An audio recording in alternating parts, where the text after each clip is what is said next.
Welcome to Flat Earth Debate, Uncut and After Show.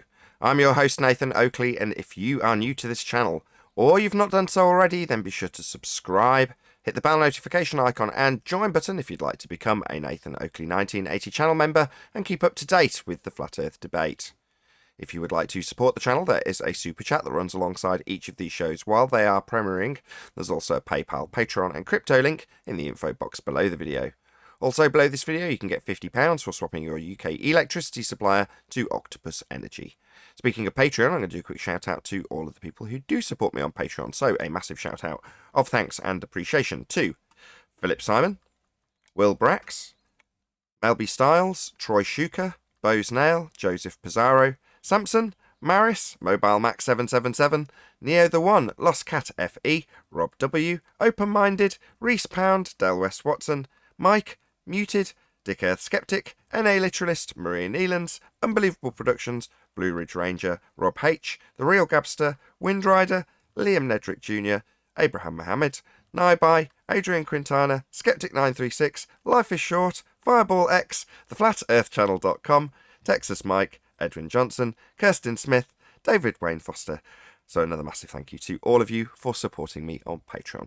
Now I'm going to hand over to whoever is in Discord and Google so you can enjoy their conversation while I set up for today's live show. Yeah. Okay. Yeah, it was the limit of 13. A lot of times, well, not lately, but a lot of times they want to come in and can't do it. Yeah, just ask them. Just ask them out to bump you in. Oh, okay. Yeah. I thought I saw that happening yesterday. Yeah. Yeah. Okay. Gotcha. Thank you. At one point, I had like that messed up too. People were able to get in past that limit, and I'm like, oh, but I happened to notice it right away, so I was able to fix it. Sometimes it goes up like high as 17, and I'm like, yo, guys, stop adding people in. Yeah, it was there yesterday. Yeah, but yeah. It just happened that like mods were joining after it was like already like at 15, 16. So mods can enter without that restriction. The reason for that number is because once there's been a few people bumped in, as you call it, then you've got, let's say that there's quite a number of people that have been bumped in. Let's say it's up to 17 people in the live stream. I can still just about see 17 people all at once, and that's what I need. I need to be able to see every single participant.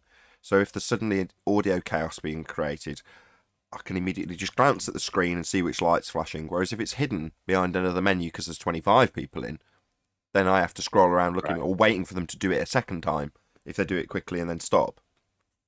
But that's why that number's in place. Gotcha.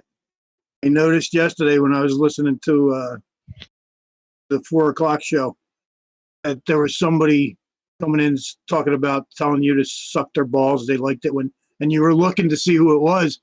I saw it right away who it was. It took you a little bit. So I understand exactly what you're saying. Yeah, that's in the after show. I mean, I expect there to be a lot more chaos in the after show, but by the same token, that's why the after show's like it is. So that some people will only come if they can take advantage of that chaos. And it's like, okay, fine, well, there's going to be an opportunity for you to do it. Because, like you say, it will take me that little bit longer to find the chaos if they're trying to obfuscate a point that's being made. In that case, they're straw man of a dome. Right. Oh my God, man! This whole thing is just so unbelievable to me.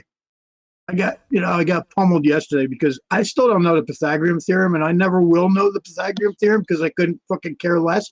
But that's not what gave me life and got me through life. So what I was doing, I was trying to, because they say plumb is not parallel, and it's just the most ridiculous thing I've ever heard in my life. So I was trying to get an 1/8 mile building, right? So my math in my head, since 8 inches per mile squared, I took before that as an 1/8 of a mile would be an inch. So blah blah blah, ha ha ha, you're a dumbass. It's okay. So it's an 1/8 of an inch, supposedly, right? No, it's a squared function. You're following this. Go ahead. Doesn't work like that because it's a squaring function.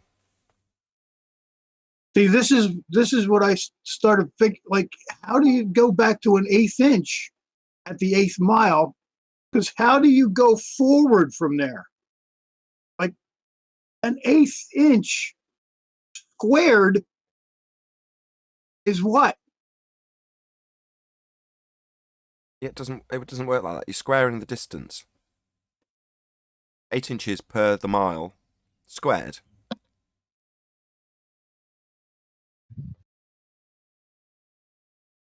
Well, it's right, but when I was What trying I'm to trying get to say the is eighth mile, you can't just go back to an eighth of a mile and say, well, then if I minus off, it doesn't work like that.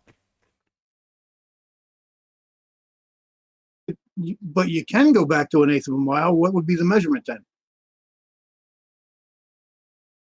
It's still the same measurement, It's 8 gotta- inches per mile squared. Okay, so then what? At an eighth of a mile, what would that measurement be? No, I'm eating a sandwich. Ask someone else, sorry. See, that's the thing, because when they said you'd be an eighth of an inch, and then they were saying it'd be 2 inches at one point. I'm thinking, wait a minute, I'm trying to figure out how they're doing this, because when you square an eighth of an inch, it's a 64th of an inch. It decreases. So how do you go forward from there? I don't get it. Regardless, I have the better. I didn't bring it up yet, but the transit. Are you familiar with the transit? Isn't this too early for like the pre-show? I mean, for me, it's still morning. I mean, I don't know. I wake up ready to go. That's how I am. I mean, I wake up ready to go too, but like, I don't know. There's like a certain kind of. I guess never mind. Well, I know after they made me feel stupid, which I really didn't, but since Rumpus called me stupid and extremely dumb, whatever the hell he said, I figured, let me just go fishing. That's what I did. And then I was sitting there. It's a baptism of fire, right? You don't know what you don't know in the debate. So there is a danger, and I'm not bragging, but if you watch the show and you hear some of the debate tactics used by their side, then pulled apart by our side, and then an argument presented that wins on our side, but is rumpus by their side, you might just hear it in a contemporaneous way and think, well, that's how I'd get on. Whereas there's going to be aspects that they try and catch you out on that you just don't know. And when they do, they descend into, you're an idiot, you don't know what you're talking about, and then they belittle you. And like you say, you just go, I want to go fishing now. But it's a baptism of fire. Yeah, I mean, I was thinking about it as I was fishing. And I'm thinking, wait a minute, I could have asked them, how do you do that math? How are you coming to these conclusions? Because if you're going forward from an eighth of an inch, you're actually going backwards trying to square it. See, that's something else that kind of doesn't make sense in math. Yeah, that's exactly where I'd go. Why are we discussing maths, number one? And if we are discussing maths, what's it applicable to? Why are we doing it? What's being done in physical terms? Well, I was trying to prove that plumb is parallel because I know it is. Yeah. It's part of the definition of plumb, isn't it? Yeah, but they say no. Yeah, they say no because they've got a globe belief. Well, I've used the transit before, and I know what you have to do to go through to set the thing up is almost horrifying, and normal people probably couldn't even set it up. It's because you have 4 little screws at the base, and you have to make this thing completely level, no matter where that point is when you turn it 360 degrees. It has to be level to shoot a plumb line or a level line. And those lines in that scope are straight. There's no curves. So I've shot pretty far with a transit, and then they all use, they use this for surveying. So I don't see how they're getting curves with things that shoot straight lines. Indeed. I mean, you're talking about the way we experience the world, and we experience it flat. We measure it flat. We deal with it flat. Now, when you explain that to a globe believer, they say no. Well, your plumb lines are actually pointing to the centre of a presupposed spherical Earth. So while it might look plumb from your position and will look plumb from the next position, they're actually not parallel. You go, what? How does that make any sense? How would that be successful in building anything ever? It wouldn't. Right. But they make the presupposition prior to doing any building and then move forward on a flat plane, don't they? Yes, they do. And so if you have a level line and you create a plumb line, it is a 90-degree angle.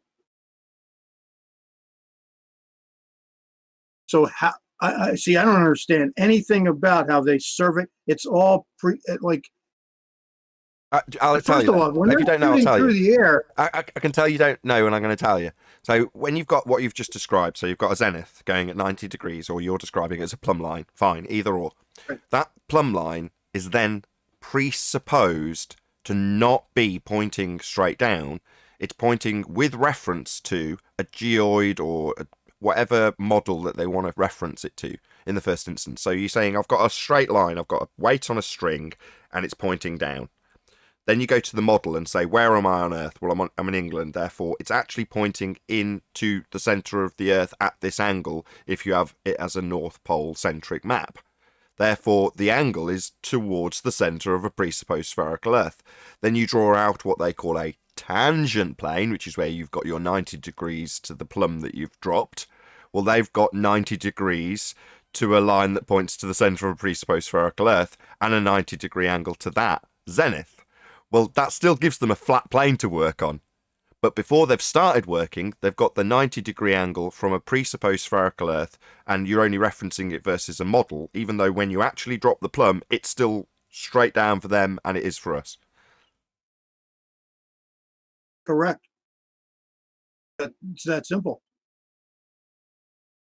And if you, and this, say, let's build a whole mile-long building.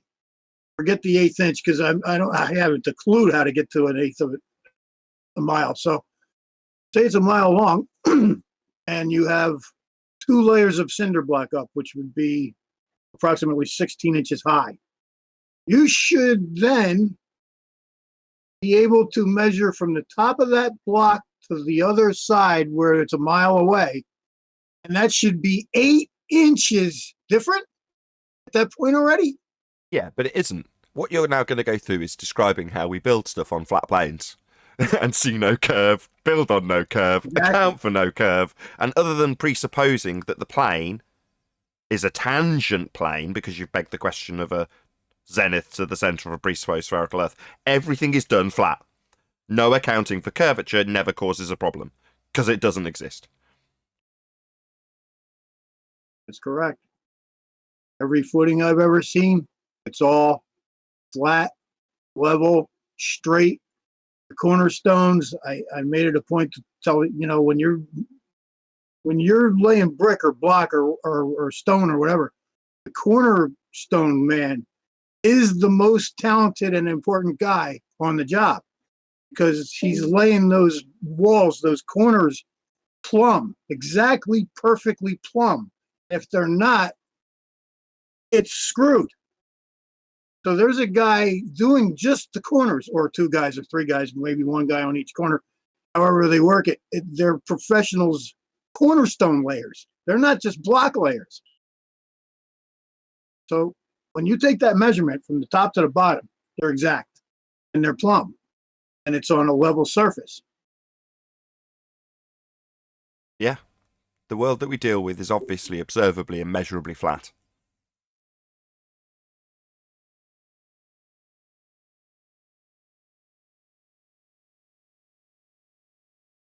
Yeah, I like fishing a lot, because I get to see that water, that curving water. I was thinking yesterday too. It's funny. I'm like, man, because the dude literally wrote in the chat. Somebody wrote it. He said, "Man, how I don't even know how this guy's still alive." Like, wow. Like, I don't know the Pythagorean theorem. I'm just thinking, Jesus, what the? So I'm fishing. I'm thinking, I'm doing this all wrong. Instead of hooks and minnows, I need to bring the Pythagorean theorem because that would help me live better, right? You know, I think most of these guys don't go outside. I've asked in a large group, but how many of you guys have ever been on the water? And I hear silence. Yeah, I've been on the water. Well, I don't think these Globers get out on the water much. I know Rumpus, he said, yes, in fact. Yeah, and I don't think he's telling the truth there. And then he said he took the measurement from Hey, Neil. Hey, 10th. Good morning. Rumpus is a liar. You can't believe a word that guy says. Yeah, He it's lies incredible. right as he's speaking to us.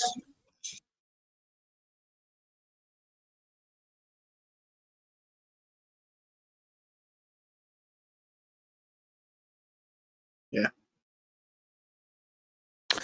It's What good did he that the lie weather's about this changing time? now.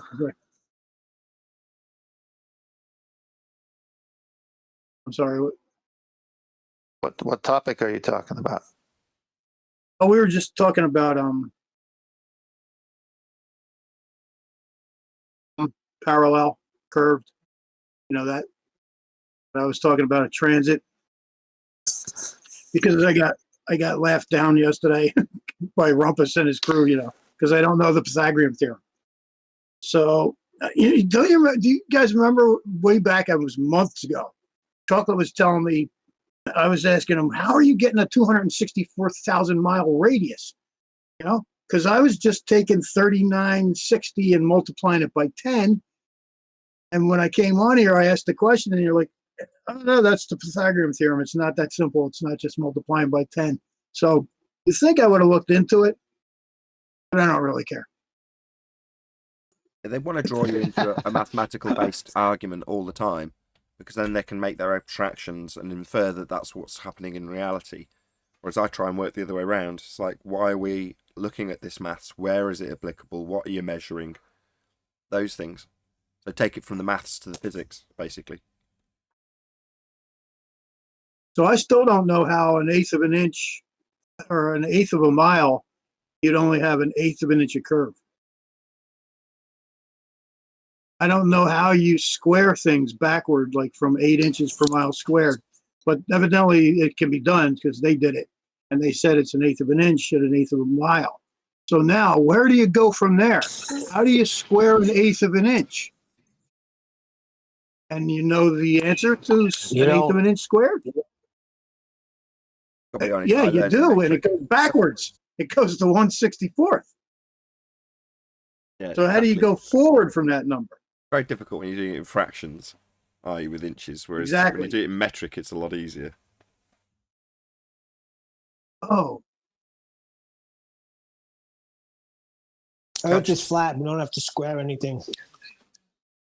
that's true. But you do have to square stuff, like when you're measuring like cubic feet and stuff, squaring square yards. Let me ask you We're a always question. square. Where is the ball? Where There is is this heliocentric model ball? It's all in the math. Yeah, that's where they want to Just keep a little. you.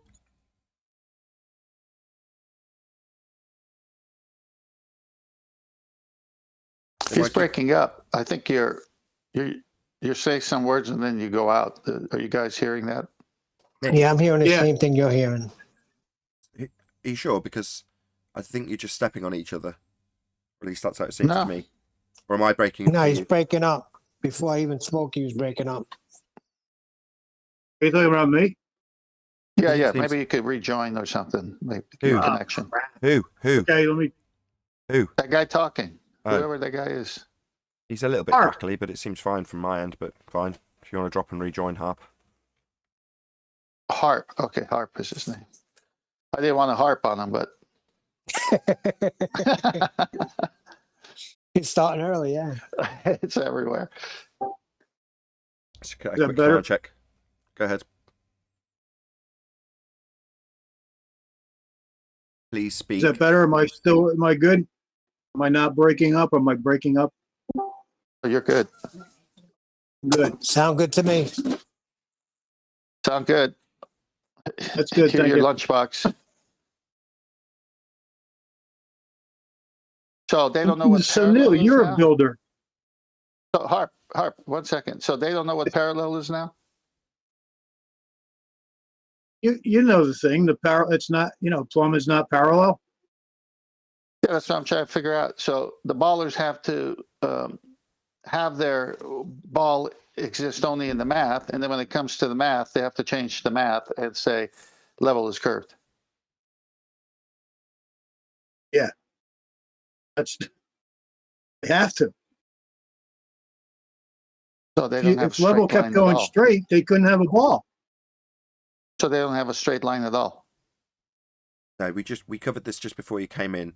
So Yeah. drop a plumb, get a 90 degree.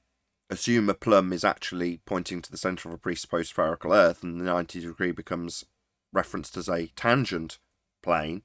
You're still dealing with a flat surface, but the presupposition before you've measured anything is that the plumb line that you dropped actually points on a North Pole centric globe to a certain angle off that north centric position, i.e. it's not falling down straight. When you reference a globe, it's pointing at an angle.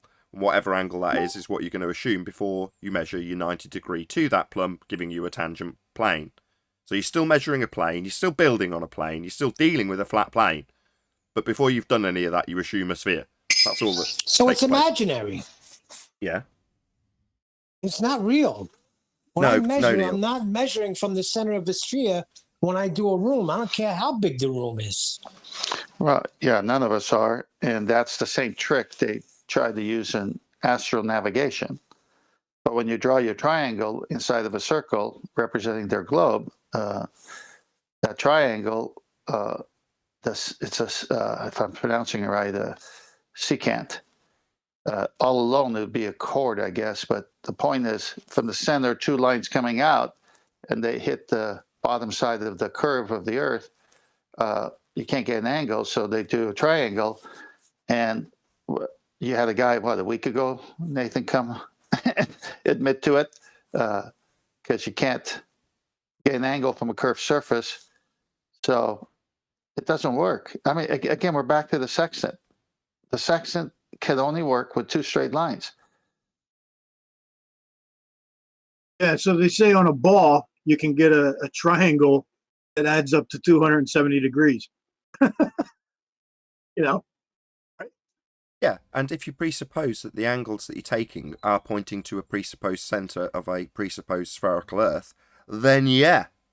That's because when they've taken a drop measurement for what they call a zenith, they've assumed a ball when they've done it. So yes, of course, because you've assumed a ball, you're going to get those bigger angles. And that's what they do assume when they take the measurements. That's correct. I remember one guy brought that to me. And then I brought that to you, Nathan, and then you explained it to me. How they start from the assumption that they're on a ball. Yeah, they always do it. Nathan, I'm going to find that picture and post it. I'll be back. Okay. really, like surveyors, don't they measure flat and then add a calculation with the presumption? No, the other way around. They start by assuming a Oh, ball. They start by measuring a zenith, which is assumed to point to the centre, and then the 90 degree you first described is the tangent plane to the zenith. But the zenith's pointing to the centre of a ball. So you've already got a ball assumed before you do the measurements, and then you do the measurements on a given area that they say, well, over this area, we just consider it flat. Well, consider it flat means it's flat. They're dealing with it and measuring it and building on it flat. But because they can justify it by saying, well, no, we already measured where we were on the sphere, that's how they get around it. But they're still measuring and building flat. I thought they did that the opposite. It's the same thing, though. Yeah. So they have to assume the ball first and measure flat after because it is flat. I thought they just measured flat and then put the numbers into a calculated number, and that's how they did it. So, I mean, it doesn't really even matter which way they do it. It's just wrong. You can't make a transit shoot curved lines. No. You can't do it. Now that they have these lasers, see, back in the day when I did shit, we didn't even have lasers. Now everything's so incredibly easy for guys, you know. But still, setting up the laser, you have four little. Let me see if I can put this picture in here. It's extremely difficult to set I up. use a laser when I do floors. I do use a laser. Yeah, I'm Problem talking about is, transit. the bigger it gets, the bigger the distance is. Like you lose the laser, it gets wider and wider. Right. I posted a picture of a transit in the live stream. I don't know who's willing or See that around picture? to grab it from live stream to put it in Discord, put it in Skype. Hey, Sleeping Warrior. Hey, Brian. Hey, Nathan. Hey, lads. So is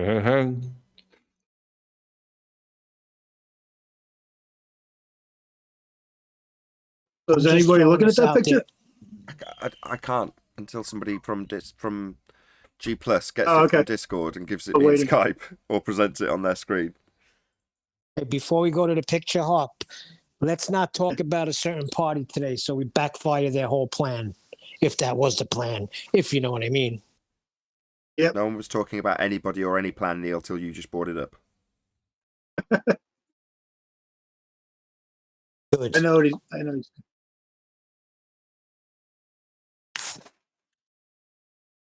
Transit. Everybody seeing that transit?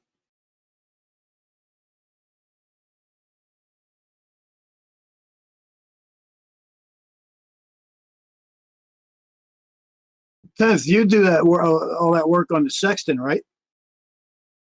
Yeah, I've research on it. Have you ever compared that to transit?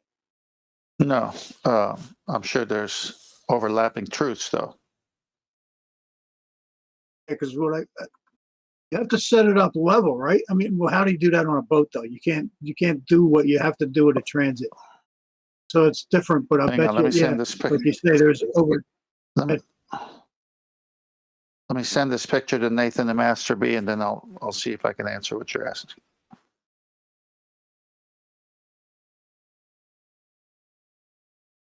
Yeah, I think you already did when you said there's overlaying truths. I don't think they are the same. I know they're not the same, but they may have the same aspect. Well, the thing with the reason the sextant proves flat Earth and the black swan destroys globe Earth, it's very simple.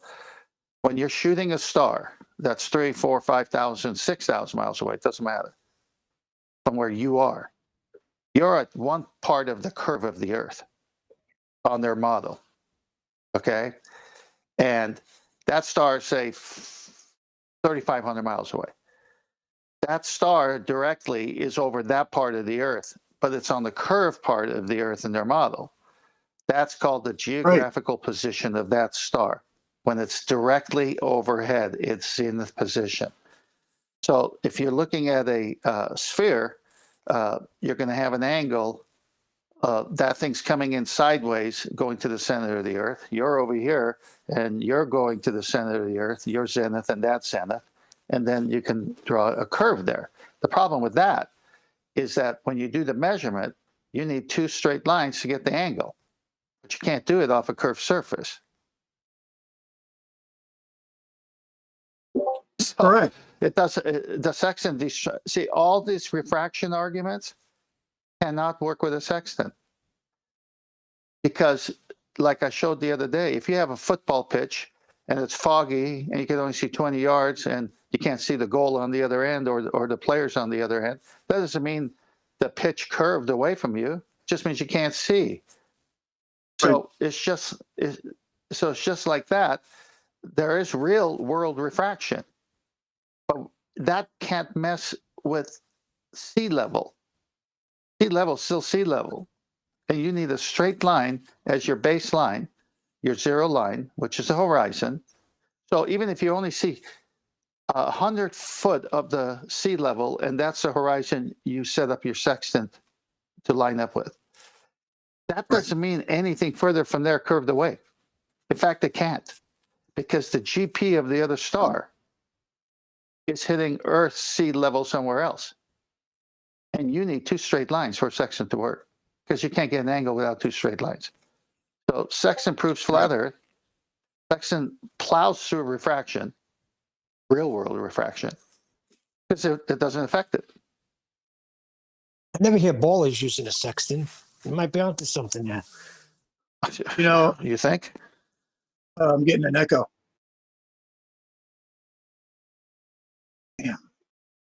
So Nathan, do you have it in Master B? I think I sent 2 pictures. Yeah, I've got it up. I've got the one All right. with the So blue ball. a tangent to a circle is a straight line that touches the circle at only one point. So you see, it's got an example there of what a tangent is and not a tangent. Well, you can't use a sextant without a tangent. It's pretty simple. A normal line is a straight line that is perpendicular to the tangent line, meaning at a right angle. Next one is a description of all the different things about a circle or sphere that someone could say. Circumference, chord, center, which would be obviously the center, the diameter, radius, secant. Oh, tangent. Where's the tangent? On the surface. What's that symbol? A right angle. Okay, the problem is, what if someone's over here on this side and you're over here? How are you going to get an angle? Sextant can't work on the globe, but sextant works because it's working on a flat surface. The ball is dead with that proof. It's done. If the refraction doesn't come into the argument, you can bring all the refraction you want. It won't hurt the sextant. This is what we were discussing prior to you coming 10th. So if you're going to be measuring a flat plane, but you're here in, I don't know, Indonesia, you're on the equator, and when you drop your plumb line here on a presupposed spherical Earth, it's pointing straight down, and they say it's pointing to the centre.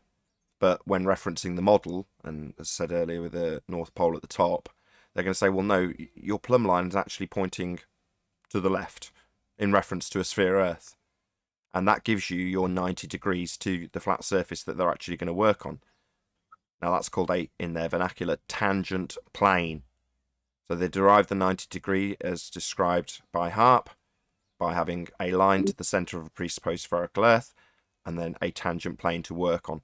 So they've already begged the question that they've got a centre of a presupposed spherical Earth, and then they've derived an angle which they could only achieve that way from that presupposition.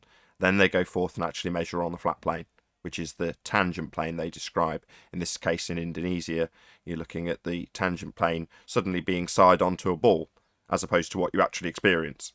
But that is just done by way of presupposition. Nevertheless, all the measurements are going to be done flat.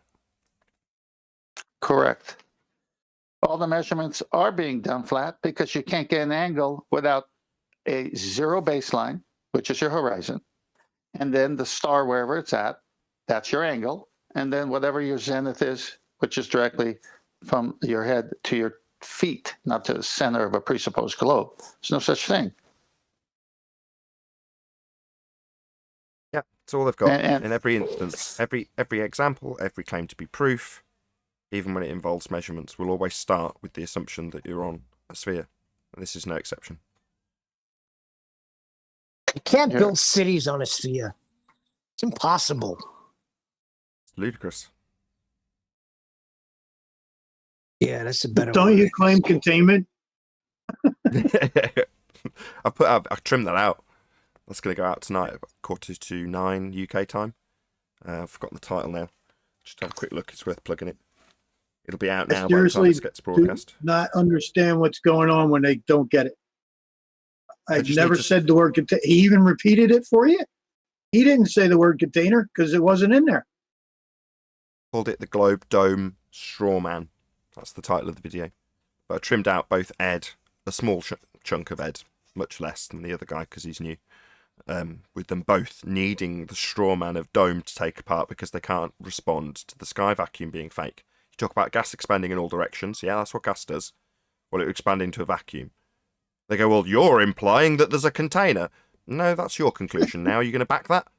Well, no, that's your logical inference. I didn't make that inference, you did. And so it goes on, and they can't quite wrap their head around how I'm in a position to challenge them to prove a dome.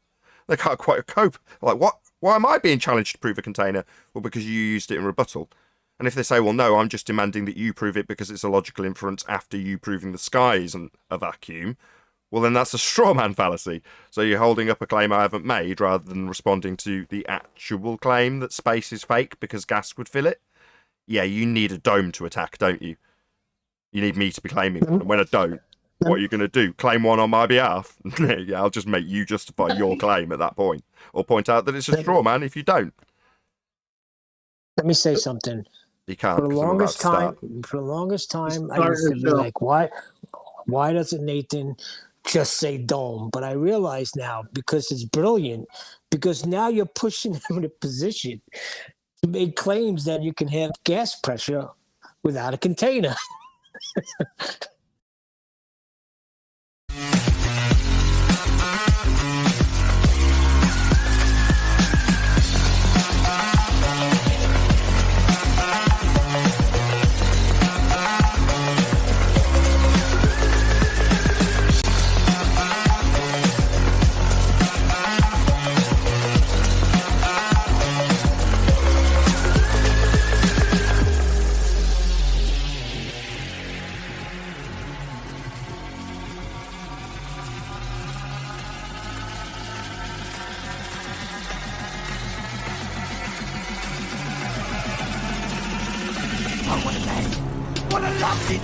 Welcome to Flat Earth Debate Live. I'm your host, Nathan Oakley, and if you are new to this channel, or you've not done so already, then be sure to subscribe, hit the bell notification icon and join button if you'd like to become a Nathan Oakley 1980 channel member and keep up to date with the Flat Earth Debate. If you would like to support the channel, there is a super chat that runs alongside each of these shows while they are live, and there's also a PayPal, Patreon and crypto link in the info box below the video. Also below this video you can get £50 for swapping your UK electricity supplier to Octopus Energy. Most importantly, if you'd like to join the discussion, simply mute the page you are currently watching, then click the link in the info box below this video to join the panel and express your views on the nature of Earth. If you do join, please don't swear. If you do, you'll be ejected, and if you are, please don't try to rejoin the stream using sock accounts. You'll be warmly welcomed back on the next stream. Please also share the show on social media. Sharing the show obviously increases the live audience, but this in turn increases the chances of a more diverse panel, so please share the show on Facebook and Twitter. One last time, if you're new to the channel or you've not done so already, then be sure to subscribe, hit the bell notification icon and join button to keep up to date with the Flat Earth Debate. Now we are joined by Arwin, Sleeping Warrior, 10th Man, Neil, Brian's Logic, and a whole bunch of people in Discord, so welcome one and all. Hello, Nathan. I don't think we're live. Oh, really? It's still waiting. I've refreshed several times. Oh my god! You mean I've got to do the whole intro again? Why is that? Yeah, I was going to say, I forgot to press stream only record. Okay, shush.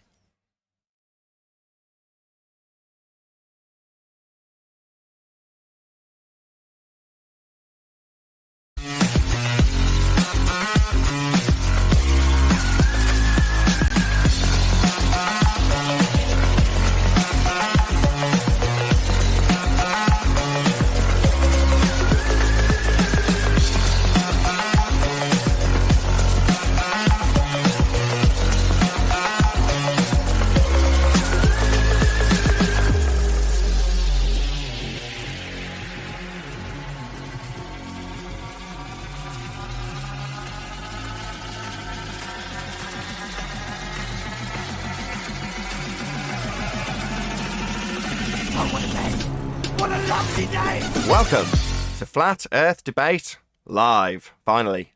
I'm your host, Nathan Oakley, and if you are new to this channel, or you've not done so already, then be sure to subscribe, hit the bell notification icon and join button if you'd like to become a Nathan Oakley 1980 channel member and keep up to date with the Flat Earth Debate. If you'd like to support the channel, then there is a super chat that runs alongside each of these shows while they are live, and there's also a PayPal, Patreon and crypto link in the info box below this video. Also, below this video, you can get £50 for swapping your UK electricity supplier to Octopus Energy.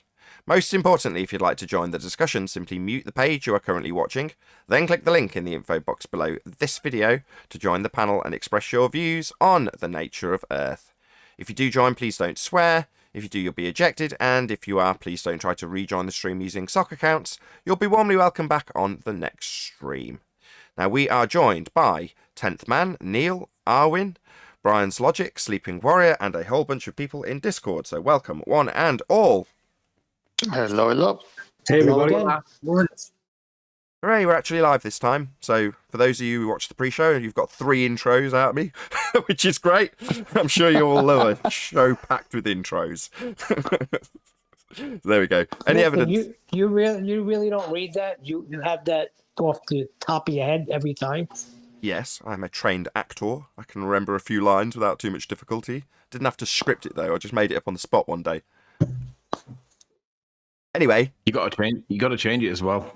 You can't say like, if you are rejected, do not rejoin on stock accounts, as you will be warmly welcome back. Nobody can. You can't be thingied anymore, can you? You can't be kicked or porn bombed or anything like that.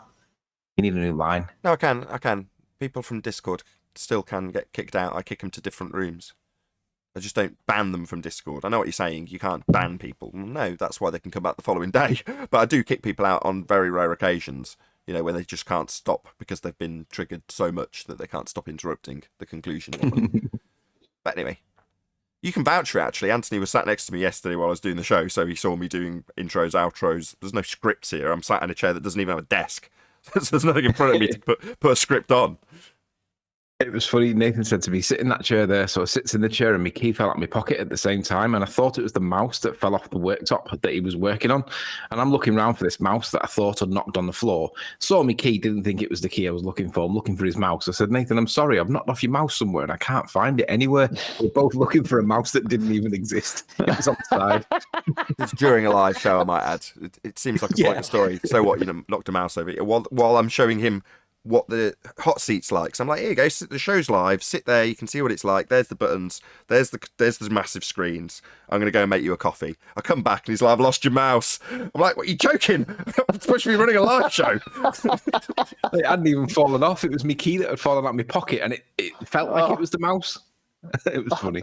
That's funny. Right, let's do some housekeeping. Sat there on our knees looking for this mouse that didn't even exist. Felt like right. Nice aside, we are still definitely doing a live show about the nature of reality, and let's be honest, the majority of the Western world are under the misapprehension that they're on a sphere flying through a vacuum. So we'll do a bit of housekeeping, and then we'll do some. I don't think they mind if we Mickey Mouse around at the beginning, though.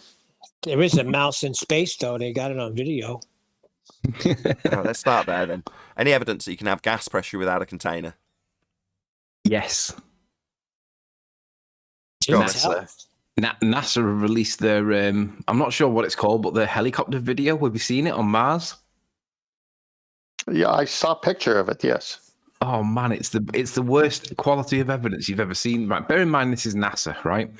If it was actually flat earthers trying to do something, right? Imagine like a horseshoe-shaped room, a horseshoe-shaped table and chairs with a load of people all around it. They're all watching a projector screen with a HD like imagery on it of this helicopter that's supposed to be on Mars. And all they do is they rise it up a little bit and then they bring it back down again. It lands and they're all sat there doing like fist bumps and you know all the camaraderie stuff. And I'm looking at it, I'm thinking, if anybody believes this, they'll believe bloody anything. It's outrageously fake, but they look at it and think that it's real. They're looking at literally what looks like a toy helicopter thing. They believe it's on Mars and they're watching it on a screen and they think that that's real. And I'm like, oh my God, it's outrageous. It's shifted to that. Back in the day when I was younger and I would watch those space things from NASA, they never did this kind of high fives the way they do it now. And now it's so scripted that they're erupting out of their chairs at the same time. And it's the euphoria that gets you to think that what they're showing is real. It's almost like those comedy shows with the fake laugh tracks. I actually think now that the people that are in the videos that are doing all the fist pumps and all that, you know, the high fives and all that overly exuberant like camaraderie stuff, I actually think it's people like Red Rhetoric, Slice Barcane, all the trolls, and they're trolling us as well as the flat Earth, the ball earthers. I honestly think it. I think they're genuinely excited. I think they really believe what they're doing. No, they're trolling the ball earthers. Ranty will be in there one day. He'll be on there cheering them all on. I said let's not, and you broke the law. I knew it. He wasn't. Yes. He wasn't here. Yeah, He wasn't here yet. Anyway, He was I can claim introduced. exemption. Yes, he was. this has got an No, I inherent can claim problem. Hold on, exemption. guys. I Hold missed it. on, hold on. This has got an inherent problem, and I don't want it to go unaddressed. So, if you argue from the perspective that Anthony has now, don't get me wrong, we're all friends here and we all know the position, but obviously we've still got a live audience, hence I'm doing this. You are into arguing about how real or not real the helicopter is when it lands on Mars, when in reality the entire notion that we have this area that's a vacuum violates the second law of thermodynamics. Gas expands into any volume that it has available to it, and the gas we're breathing is a high pressure gas that would expand into that space if space was real.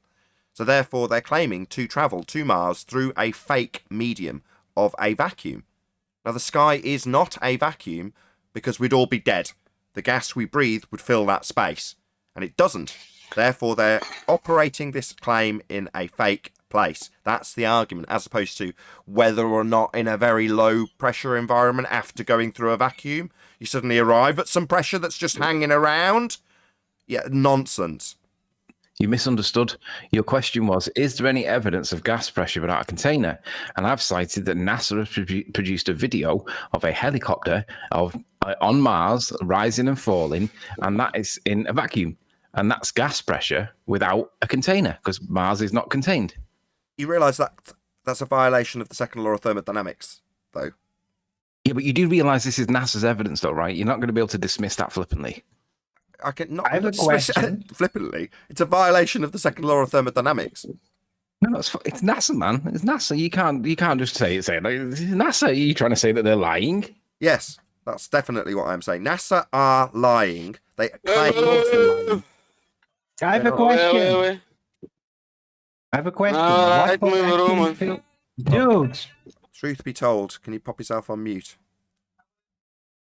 I have a question. What was actually filming the helicopter from Sidon?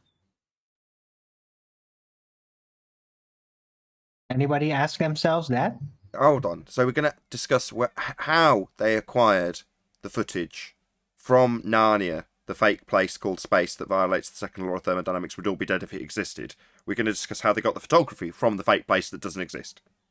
Let's discuss how the gas lamp in Narnia works with time dilation. I agree with Nathan. No, not how. I'm just wondering what is actually supposed to be filming it. It's in a fake place. Who cares? Yes, and in this fake place, what was actually supposed to be filming it? Any ballers want to answer how, in a second law of thermodynamics violation sky vacuum that doesn't exist, how they're filming? They're not.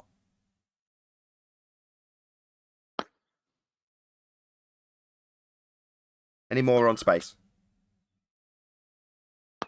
What was filming it? A computer here on Earth made it, Arwin. What do you want? I just want to know if that was actually just like, oh, there's just a camera there. It's just like in the movies. It's just like, don't ask about it. Okay. The rover. Did they send a helicopter down, or did they also send down a special robot with a camera just to relay the flight? Okay, I can Because guess. that's I'll not give you an being answer. addressed. I can answer. I will. Now, I'm making this assumption based on the years and years I used to watch a YouTube channel called Science at NASA, their channel.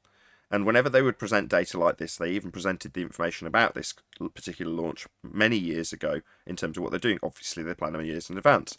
And they were capable of showing us the landing before it was even developed, because they just create a CGI rendering and say artist's impression or visualization, or they've got a whole load of other terms that they strap on. Now, in this instance, obviously, they're not going to leave such a gaping plot hole that they've got live footage from the sister ship they didn't mention that travelled alongside to film it land. Now, they're not going to claim that. They're just going to show artist's impression, CGI, And it will disclaim that it is CGI, it always did, it always will. But they say, well, obviously we can't send 2 ships just to film it, so we just have to give you an impression. In other words, they've got total immunity when it comes to their lie, because they've got plausible deniability. No, we can't film it, you, but how would we do that unless we sent 2 ships? That's just an absurd waste of money. Here's an artist's impression. And here's the footage from the camera, first person, in crapovision. So they're making shit So up. they say it's an artist impression. It's not actually footage. That's correct. Ah, okay. Well, there you go. Then that's an answer. It's Yeah, just a parlor trick. Yeah, it used to leave me with an incredibly hollow feeling prior to Flat Earth. So it was one of the things I used to do to send me to sleep, gotta be honest. But before I go to sleep, I'll watch a bit of science at NASA. And you'd be, like I was a globehead at the time, I was interested in this stuff. And you'd be like, full of wonderment, while the person in the office told you about what they were going to do, or had done, and then they showed you with artist impressions. Now, don't get me wrong, I knew that they couldn't potentially show that. Obviously, like I say, they didn't leave a glaring plot hole. But by the same token, you still had the same empty, hollow feeling that they hadn't showed you a damn thing, because they hadn't. But they had a reason not to. All right. Well, it would also explain why that bug flew away as soon as the helicopter started jumping.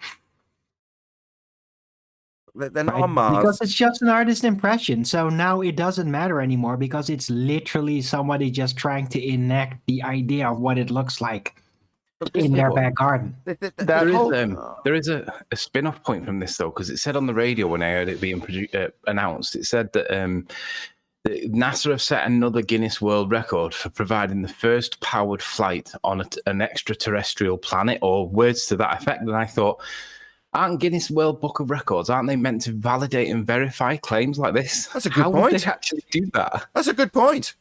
You might want to inquire. I know that, for example, you get the Hennessy, I think it was, that did a speed run, and it wasn't validated by Guinness, so it didn't stand, and they had to look into how it was done, and there were some errors in the footage, and they had to run it again, and all these things. And Guinness wouldn't look at it in the slightest, because it didn't have their stamp of approval, all of their verified people there to check all the timings, check all the equipment, and validate it. Yet when it comes to NASA, oh, well, yeah, they've done it. So we need somebody on our side to troll Guinness World Records and find out how they validated and verified that this did take place. That'd be a really interesting video. Mark Sargent, if you're listening. Yeah, if someone wants to get in touch with Guinness and say, hi, we're quite interested in how this occurred given that it violates the second law of thermodynamics, but also how did you verify it regardless of their claim being in violation of a natural law? How did you verify this? And then we could claim a debunk, because if they removed it because it wasn't validated, it wasn't verifiable, then we could actually then legitimately claim that we've debunked Guinness World Book of Records. No, we haven't, not Guinness. If Guinness were reasonable enough to say, you're right, we haven't actually validated this, like we would stringently do with absolutely anything else we put in our book, so we'll take it out. We'd say, yeah, what we have proven is that you cannot prove your claims of space. Now, I already know that it stands in violation of natural law. That's why it'd be the first thing I opened with. You realise you're validating something that violates natural law, right? I'm going to try and get the exact wording that I heard on it. It was something along them lines. I'm going to see if I can find out. Yeah, it says NASA's Mars helicopter in first powered flight. It's something to do with that. We need to get Mark Sargent on the task. He's up for stuff like this. I just want to say that Arwen needs to take it easy on NASA because they're just working out the bugs on the fly. Look, I'd say it one more time because I opened it with Anthony, right? The idea is that if you've got a terrible CGI NASA rendering or a terrible claim from NASA or a spaceman in a car going through, it doesn't matter what. The idea is that we will argue about how real or fake the footage taken in a place that doesn't exist is. Now, we're not going to argue about the place that doesn't exist. We're just going to argue about how real or fake the footage is.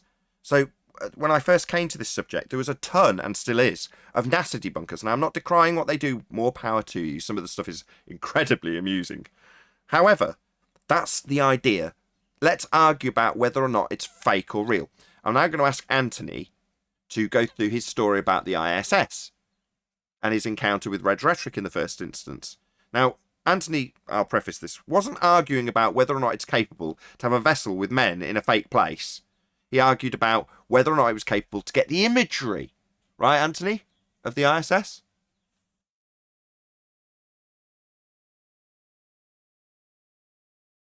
Of course. The words nuns and vagina immediately spring to mind. Moving on. Any evidence? That could have been awesome. Bloody hell, Anthony. That never so. At least it was funny. Can I just say one little thing about that car? Can I say one little thing about that car in space? Go ahead. When they show you the car in the little planetarium it starts out on, and it's on its platform on an angle, it never leaves there. They just turn it on. You understand what I'm saying, right? Yeah, what, the show you fakery that of car, Starman? they show you. It's subpar. Very subpar, yes. It's obviously very fake. And most globe heads will say that also. When you tell them that that's supposed to be something they're believing in, that that's their space that they think is real, they'll laugh at you and demand that you prove it's real. Okay.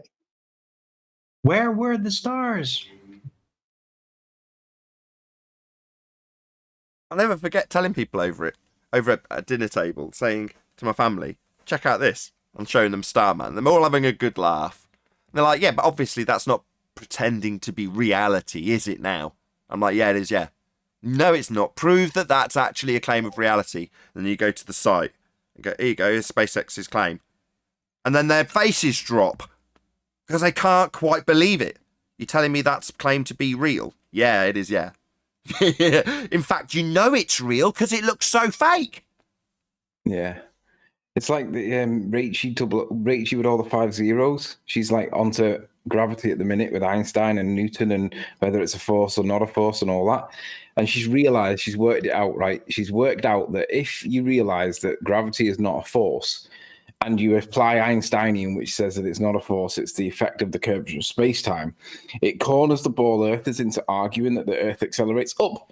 Well, that makes them the flat earther that they decry us for being, right? Because we don't even say that the Earth accelerates up at 9.8 meters per second, but they end up arguing it. Rachel's just realized it, and she's like, now I get it. She's bouncing at the minute. She's loving it. It's great watching the likes of Sean Hawkins and all the drongos going onto her channel, jumping up and down, saying how, it's just glorious. So you're right. When they're forced into arguing their actual science, which they pinned on us ages ago with the Flat Earth Society, but it's actually their science that they're misrepresenting as ours. It's brilliant watching them just trip over their own feet. It's fantastic. Yeah. She's got Mark Sargent's attention. What's happening with Rachie there is the past couple of 2 videos have been about Einstein, and the last one was about how she was showing how Einstein's claim that motion is only relative to the observer is a little rubbish. That it doesn't matter whether there's a background or not a background. Something is in motion, it's in motion. And all the ballers are in there, and they're all Einstein experts. And It's like all she has to do, and I've been 1 or 2 comments with her, all she has to do is, and I'm sure she will, she doesn't need my help on this, or anything like that. And I don't mean it that way. But she just, like all these Einstein experts, all you have to do is, okay, if you're pro Einstein, then it's gravity is not a force. Yep. Because all the fellas. But the problem with that, of course, which she's now learning, is all that the guys who are in our chat. 1 second. All the guys who are in our chat, who are trying to argue with her about Einstein, all claim gravity is a force. So if they're going to argue about Einstein and try and argue against that with Einstein, then they have to just accept it's an effect. Sorry, go on. They also have to accept that Earth's accelerating up at 9.8 meters per second because that's what Einstein says, right? Now, this is not our position. That's Einstein's position that they've got to adopt if they start arguing in favor of Einstein. Because if they accept that gravity is not a force and it's an effect, then they're applying Einstein, but that means that the Earth's accelerating up. So now Rachel's realised that. She sat there going, I get it. So it's like a double bluff. So they pin that argument that they don't like because it doesn't support their narrative. They pin that on us to make it look like we're stupid. And that's like, it's the same when Nathan points out that the dirty little secret that they get out, the thing that they protect the most, the assumption of R or the drop rate and all that where's the edge? It's their worst argument. And Rachel's getting it. And I'm like, hallelujah, this is ace. Exactly. It's like watching a plant grow into like a big, when plants open up, that's literally what I'm watching. It's brilliant. But exactly, you've described perfectly the transition with their weakest argument, which is the horizon. Their horizon's a physical geometric sphere edge that obstructs things at a feet and inches value. Or to put it another way, it's an edge that boats are going over. Well, when you realise that the horizon's not a physical location, and it's not a sphere edge for boats to fall over, it suddenly makes a lot more sense why the controlled opposition narrative of the Flat Earth Society has literally got as their logo a picture of a disc with a boat falling off it, and is set to ridicule us over our non-assumption that boats are falling off the edge of a pancake, when they've got literal boats falling over the edge of their globe Earth, and maths to show it. Well, they all have to become flat Earth society, or else. Yeah. If they're going to argue for Einstein. Yeah. 9.8 meters per second movement up of a pizza pie in a sky vacuum is the controlled up narrative from Flat Earth Society. So they've got gravity, they've got sky vacuum, they've got two key details that they specifically need in globe Earth and are absurd claims. Further to that, they've got a boat falling over an edge. And a globe Earth claim is that you can measure how much boats fall over the edge of the horizon, which is Earth curve. So it's all of their most absurd, most weak arguments used as arguments as straw men against us. Prove that boats fall over the edge of a pancake. Where's the edge of the flat Earth? Why are they asking us? Well, because they're simultaneously going to claim that boats fall over the edge of a globe, and you can calculate the feet in inches their values are blocked by when they exclude the angular relationships of things getting smaller into the distance until against the deck they have a limited enough angle for them to disappear bottom up. They'll call that effect Earth curve. They'll say the boat's gone over the edge. Yeah. Just by way of comparison, the equal but alternative explanation that they love to hate is when they're trying to talk about Newtonian gravity to be a pull force that we all know is not a pull force. That's their dirty little secret, because they know that Einstein's the current position, but they daren't accept it. So they always stick to Newton, always, right? Even though they know it's not, because they just can't accept that the Earth accelerates up. Well, that's their argument, not our argument, and that's why we get them to try and force them to accept Einstein, not because we think he's right, we think it's stupid. But once they do accept Einstein, try getting them to explain Newton's apple falling from the tree with Einsteinian gravitation. It becomes poetry. It's fantastic. Yeah, because in his world, it's all relative. So the apple is in a state of just freedom, basically. And well, no, it comes up to meet it. He says that the apple fails to conserve momentum with the Earth accelerating up, so it starts to lag behind. So it's not falling down, it's lagging behind the Earth's upwards acceleration. And we all know that's nonsense. We don't think the Earth's moving. But they pin that argument on us because they don't want to accept it themselves. That's the dirty little secret. Yeah, much better to get us to defend the upward acceleration of a pancake in a sky vacuum as per the Flat Earth Society narrative than defend their Einsteinian assumptions of pseudo-Ramonian force-based conceptions that have been reified into the world we don't live in, i.e. a four-dimensional world. Well, who cares about your four-dimensional bending of space-time causing the Earth to accelerate up towards the apple? It's absolutely ludicrous. Now, when we say it, it sounds it. But they would prefer that we're defending why that happens on our flat Earth model we don't hold up. Their straw man they've created to destroy. Quick shout out to Godzilla, who says, "Round here, an honest glober will not be a glober for long. It's really amazing how few of us can be honest with ourselves." Thank you very much for the super chat, Godzilla. And can I just, while Nathan's screen sharing, Brian, can I just point out that if the Earth is accelerating upwards at 9.8 meters per second, that debunks the globe.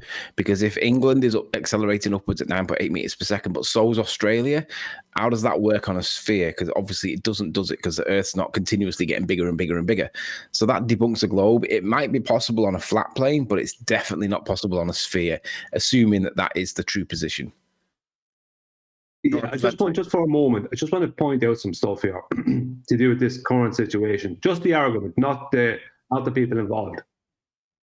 Okay, this is the photograph at present that everyone's arguing over, and this is in line with what we're talking about. Okay, now the argument here, there's some details about it or whatever, right? If you can see here, they have 3 triangles drawn here. So they're doing everything, calculating distances and heights and all the rest of it, and angular sizes using triangles. Hang on, please. Hang on, right? But in their model, there is none of that. Correct. It's all Earth curve. There is no angular size change. There is no perspective. All that is hijacked. As Nathan, you very clearly defined many years ago, it's all hijacked of perspective. So all this stuff means absolutely nothing. They can't use triangles, right angle triangles on their globe. It doesn't work because they don't have a flat surface on the bottom of the triangle. And they can't use perspective because it's not part of their model. I need to ask, put them triangles back on screen and tell me who's done these, where have these come from? I'm not sure. This is from probably Catz or one of them. I have to. I don't know, but I know that they're all based around actual sizes. Not. Why is he not applying 7/6R? Because that's their calculations for their model. Yeah. Oh dear. Looks like he's trying to account for hold on, Anthony. Let's not worry about the 7/6R not being applied. Let's worry about why they're ascribing feet and inches value to things that are obviously getting smaller with distance. In the picture of this tower, it's in the near foreground. It's got a much bigger angular size. Why am I getting rumpused, Anthony? Please. It's got a much bigger angular size in the near foreground because it's closer. If you were right next to the tower, you'd have to lift up your head to see the top of it. But at this distance, you're looking at 90 degrees. Now, the further it gets away, the smaller it gets. But they ascribe feet and inches values only to ask you why a certain amount of feet and inches value's gone, even though that won't account for the fact that something that's 1,000,000 miles away can't be seen at all because it's too small. But they'll say, well, why is this tower in the near foreground bigger than it? I don't think they're applying feet and inches, Nathan, there. I think they're applying the angular size, it looks like. It looks like he's calculating for A. Is that right? Yeah, they're calculating, but they're using actual right-angle triangles to do all this. So they're using to calculate angular sizes. You can't, because first of all, line B would be curved. And secondly, what they don't accommodate for is they assume that the angle ACB is 90 degrees, where if you travel with 50 miles, you've got 50 times 0.014 to add on to that 90 degrees. Exactly. It's all rubbish maths. Fine on a flat Earth, but, none of this even fits into their model, the maths. I was going to suggest that... Hang on, Anthony. Hey, Nathan, someone's mic is open. I'm hearing someone talking while everyone's talking. Go ahead, Anthony. I was going to suggest that this is part of the reason why the conversation falls down, because people like, if this is from Catz, people like Catz that are doing the maths here is doing something, and there could be stuff lost in translation here. However, I did see an interview that Catz gave his daughter the other day where he was asking her about scientific method, and he completely fluffed it. Now, bear in mind, he's a physics teacher, and he should be teaching his daughter scientific method. He allowed his daughter to incorrectly identify the independent variable and failed to correct her, and left his own daughter thinking that she got the independent variable correct and that there are other people that didn't understand this. And she waltzed off into the night as though it was like she's got it sorted. She's an intelligent ball earther kind of thing. She was being encouraged to ridicule people that realized that what she was doing was wrong. She didn't even realize that she got the independent variable wrong. So when it comes to applying the maths here, I'm not even sure we should even look at the maths, because the teacher that's teaching the scientific method to kids gets that wrong and then is now doing stuff that's not his own science in his own 7/6R to account for this observation. I'm not really sure that Catz will be the right guy to explain the maths here. Well, if they're saying, hold on. And they accuse us of, what? Sorry, you're saying they are using angular sizes because they can't use angular sizes in their mathematics. It looks like he is doing. It looks like he's calculating for A there. It looks like he's got angle A, angle B, back calculate into globe maths because you cannot use angular sizes in globe maths. Maybe he's trying to argue this on a flat plane then. Yeah, I think what they're trying to do is what they're basically doing is they're trying to use the angular sizes against each other, as in the tower's angular size is way bigger than the angular size of the mountains, something bizarre like that. And they're just claiming a globe without any actual evidence of a globe. It's just a claim of a globe. You see, when they're doing calculations of the angular size of the tower compared to the angular size of the mountains in the background, they're assuming no atmosphere. But when they do the 7/6R, the atmosphere becomes their infinitely variable correction for anything that doesn't support their model. But when they're calculating it for us, they just completely forget about that argument. Well, that works both ways, guys. If you're going to use the infinitely variable refraction, we can use the same thing too. Hold on. Where is the calculations for the globe Earth in this? That's what we've been trying to point out, Nathan. There is none.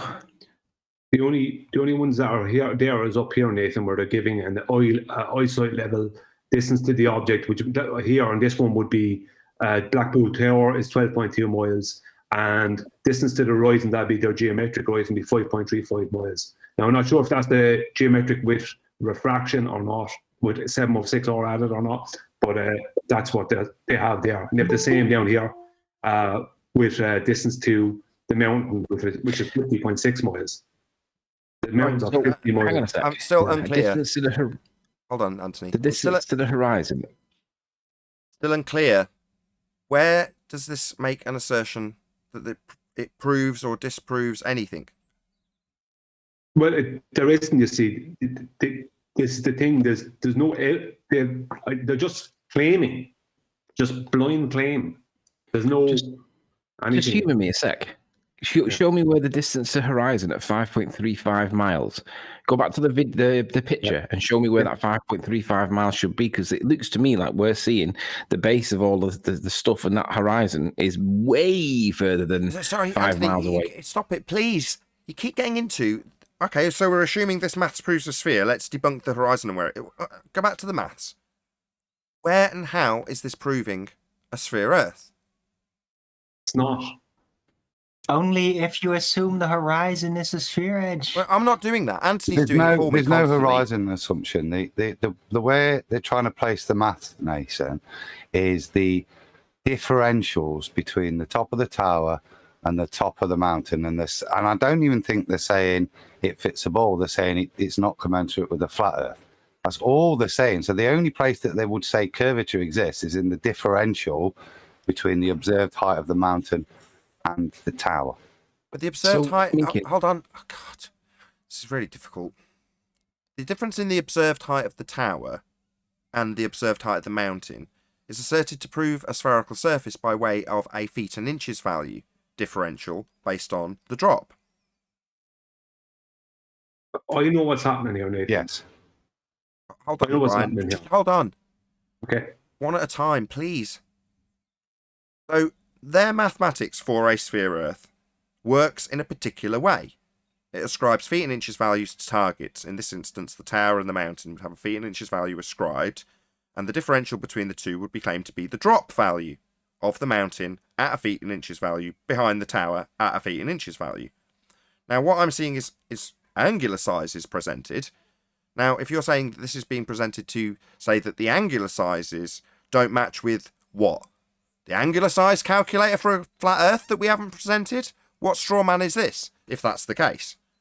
But if it's not that, what is it proving? And I'm still unclear of what it's actually demonstrating. I know what it is. Remember the effect I showed yesterday? And Flatside put the same effect in his most recent video, where something in the foreground that's of equal or higher height than the observer will cause the angle to change to a bigger object in the background. What they're doing is, here is for Blackpool Tower, and this is for the two, for the mountain, whatever else here. What they're doing is they're taking an angle from the observer to Blackpool Tower and doing a right angle triangle for angular size with that. Then they're taking Blackpool Tower and Blackpool out of it and they're doing exactly the same thing for the mountain. But they're not including the fact that the angle changes because of the foreground being higher than the observer height. So they're not taking that into account.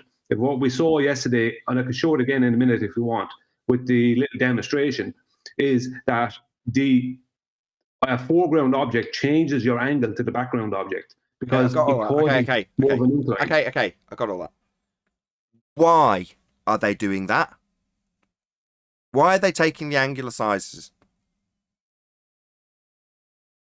Tell me why it's wrong. Just tell me why they're doing it. What function does it serve? To try and debunk flat Earth. Sorry, what flat Earth model presents how far or wide in angular size the mountain should be compared to this tower? Where is there a model that presents that as a claim we make? There isn't one. So it's a straw man. Yeah, basically. Go on, Adam. Yeah, it's exactly that, Nathan. Brian's trying to give reasoning as to why the picture resolves as it does. I don't think that's relevant for us to give an explanation. They're trying to demonstrate Earth curve. I don't see any in that picture. I don't see any point of the Earth curving. They're telling me that the way in which they're demonstrating the Earth is curved is in this perspective picture, that the top of the tower is higher than the top of the mountains. And based on trigonometry, that shouldn't be the case on a flat Earth. That is what I understand their claim to be, which for me isn't worth dealing with. I just want to point something out here. It looks like the distance to the tower is 12.2 miles, and the distance to the mountains is 50.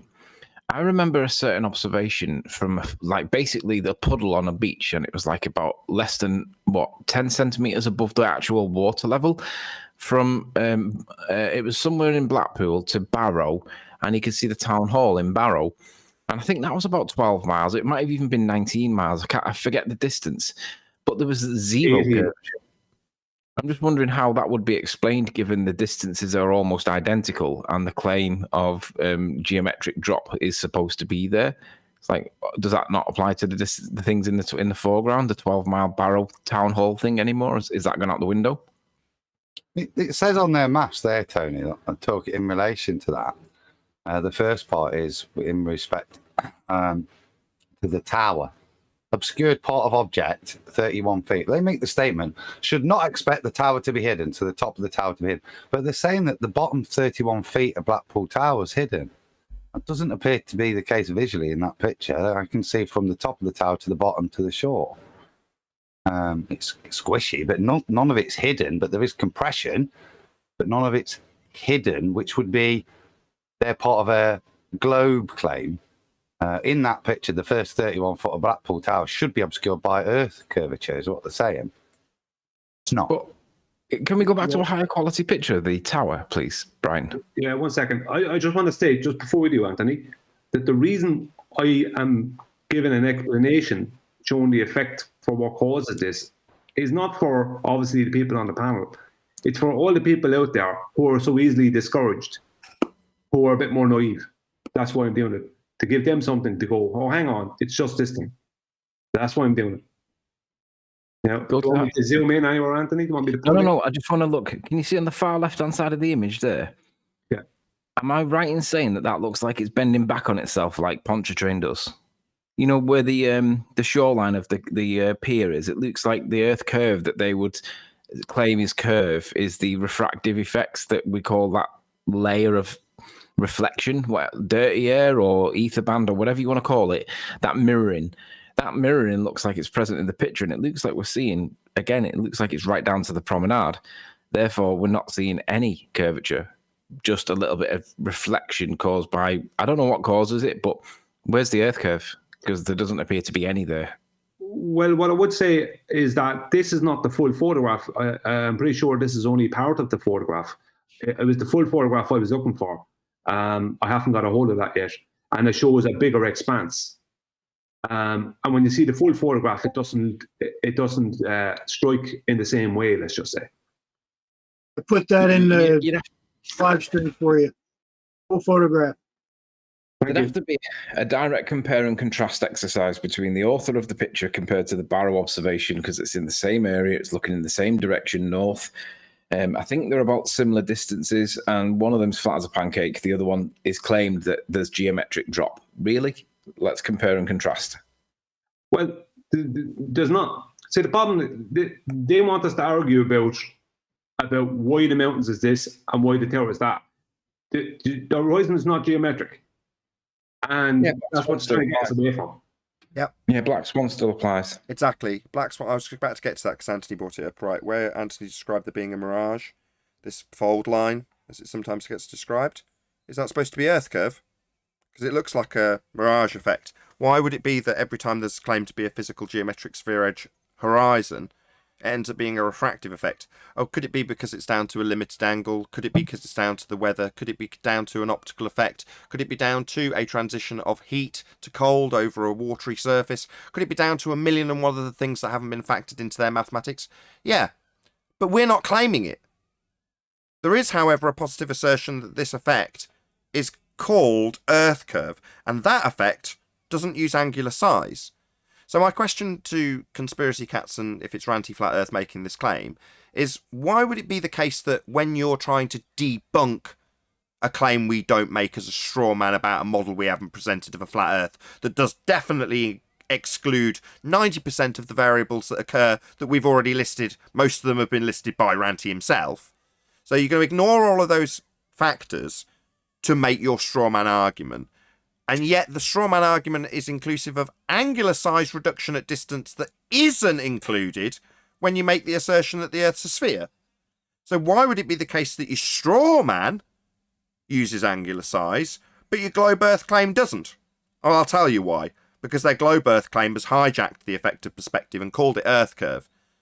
So they won't be able to transition back to applying angular size reduction at distance and a claim that there's drop, because one is a hijacking of the other. Perspective is Earth curve. Can I just point out quickly, I've just done really quick calcs for what they should have done for their calculations. 20 feet observer height, 50 miles observation for the mountains in the background. The target hidden height on their model should be 1,321 feet. From memory, I think those mountains are all about 2,000 feet tall because we don't have anything bigger than 2,000 feet in England. So they're all about 2,000 feet. 1,300 feet of the mountains should be below the Earth geometric curve, right? It looks to me that we are seeing pretty much all of those mountains. Maybe the stuff that's blocked out by the foreground stuff is going to be blocking out the bases of them. But where's the geometric drop that is being claimed when it's supposed to be obscured by, well, more than half of it? It seems to me like we're seeing all of it. If you could see the full photograph that was dropped into Discord there a couple of minutes ago, if someone could get the full photograph and post it into Master B or maybe Nathan could share it, we'd see more of it. Anthony's gone back to making the assertion in terms of where the geometric drop would be, but he's said the feet and inches value of the mountain's about 2,000. And yet, when debunking a straw man, the globe earthers are more than content to describe it with an angular size, getting smaller with distance, but no reference to a geometric drop. Well, no, because we're talking about your claim that uses... what? What claim on what model is making this assertion that ignores all other effects that have been detailed over the course of about 6 years? Yeah, the great big long list of things we say causes shit to shrink, get too small to see, or be obscured from bottom up, or obscured altogether, depending on the weather conditions. That great big list is what you are now strawmanning us with, bearing in mind that your list only has Earth curve in it. And your Earth curve comes with a feet and inches value that won't change with distance. So let's see if you've now conceded, by way of Conspiracy Catz, that angular size is relevant. Shit shrinks, right? Hashtag shit shrinks. So if you're going to calculate it for a straw man against us, let's see you calculate it in Earth curve mathematics. See how far it goes out of whack when you start accounting for the fact that things get smaller with distance. They don't stay at 2,000 feet. Yeah? They do in your whole number mathematics that excludes perspective, but in reality the angular size that you're trying to debunk as a claim we don't make gets smaller. Why is that excluded from Earth curve mathematics then, Catz? Why is it suddenly not your feet and inches values used when you're debunking a straw man? You're going to be transitioning back to them when you claim the Earth's a sphere again. I've just had a quick look on what these mountains are, the heights of them. So one of the main ones, the one on the right-hand side, the bigger of the two on the right-hand side, Old Man of Coniston's got an elevation of 803 meters, right? And that's from sea level. But its prominence height, which is the height on the land it sits, which is what we see, is 416 meters, right? 416 meters is 1,364 feet. According to the Earth curve calculator, the prominence it should be completely gone by Earth curve. I mean, I've only done these really brief now, quick off the tip of my tongue kind of thing, but it appears based on what they're showing there that none of the mountains should be even visible based on the distances, the amount of geometric drop. None of them should be seen. That is correct. It's only a bit rough, but we can check this later. But the 50 miles to that mountain, and the one on the right hand side is Old Man of Coniston. That's got an elevation height of 803 meters. That's from sea level. We can't see the sea level because whether it's flat or bald, you can't see that. You can only see the prominence. So the prominence is the bit that we're supposed to be seeing, right? 416 meters. Now, even if you go with 803 meters, let's just do that into conversion. 803 meters. It's 2,600 feet, and that's down to sea level. 2,600 and 1,600 of it's hidden. There should only be 1,000 feet of it.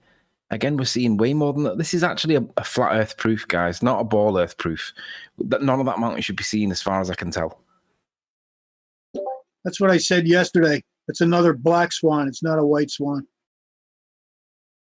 Oh dear! Stick that in your pipe and smoke it, conspiracy cats. Any more to add on this, everybody? The last thing I'd say about it. Sorry, I'll go after you. Is that the same person? Baldy cats and conspiracy cats, are they the same person? Yes. Yeah. Gotcha. The last thing I'd say on this is it's just another pathetic attempt at some kind of cloak and dagger stuff from the ballers that is actually a flat out proof, as every photograph is. It's just a case of them using pathetic tactics and coming up with nonsense about angular size and all the rest of it. And it's just basically what they do is they just make a claim of it has to be a globe then. Because when we calculated the angular sizes singularly of all these things and didn't add in particular effects that would change the angle of view, all these kind of things, we can then postulate that it's a globe. That's all that's going on there. Seems like they have to explain photographs and we don't. We see it, it's there. They have to explain them. Tony? Yes, sir. Just a quickie. Just looking at that maths again, you just triggered me. I just went to Metabunk, took in the figures, looked at the geometric hidden, the geometric drop. Okay, so from 50 miles at 19 feet, then the geometric drop to the bottom of the mountain will be geometrically 1,707 feet below the base of the observer's feet, apparently. So that means the height of the mountain is 2,600. So that means you start doing your angular size reduction at distance on a ball using their model on 900 feet. Because that's all sticking out before you do your angular size. So it is a great flat Earth proof. Exactly correct, Adam. So as soon as you start throwing in the angular size reduction at distance to the ball Earth maths, suddenly it's massively out of whack. And what we're actually illustrating is depending on how you... This is why maths doesn't prove anything, because depending on how you do the maths and how you present your arguments, it's a sleight of hand. You can literally change a positive to a negative or a 6 to an 8, and people don't notice it because it's presented in a way that sounds plausible, but it's sleight of hand. They always fudge it in the maths. Always. Cool. What they're not doing is setting it up on a ball first so that the relative heights are represented on the ball, and how that then plays out so that the mountain, even though it's 2,000 foot high, the mountain, from where the observer is on a ball, you can only see the top 900 foot of it. And it's that that's going to then be subject to your calculation with your straight bottom line, with your mountain angling away slightly. So there's a slight reduction further there mathematically, but it's that 900 foot that you apply then at 50 miles for what your angular size should be on a ball. And you could take the mountains themselves. There's one over the left there where you would probably be able to, if you really wanted to get specific about it, you could probably be able to point out 900 foot of the mountain, and you would find out that only comes down part of from the top down a little bit of the way. So, it's the claim that Ranty's making, or Catz, or whoever, is the claim that the mountain is too low for the height of the tower? Is that what they're saying? The relative height of the mountains compared to the relative height of the tower? Yeah.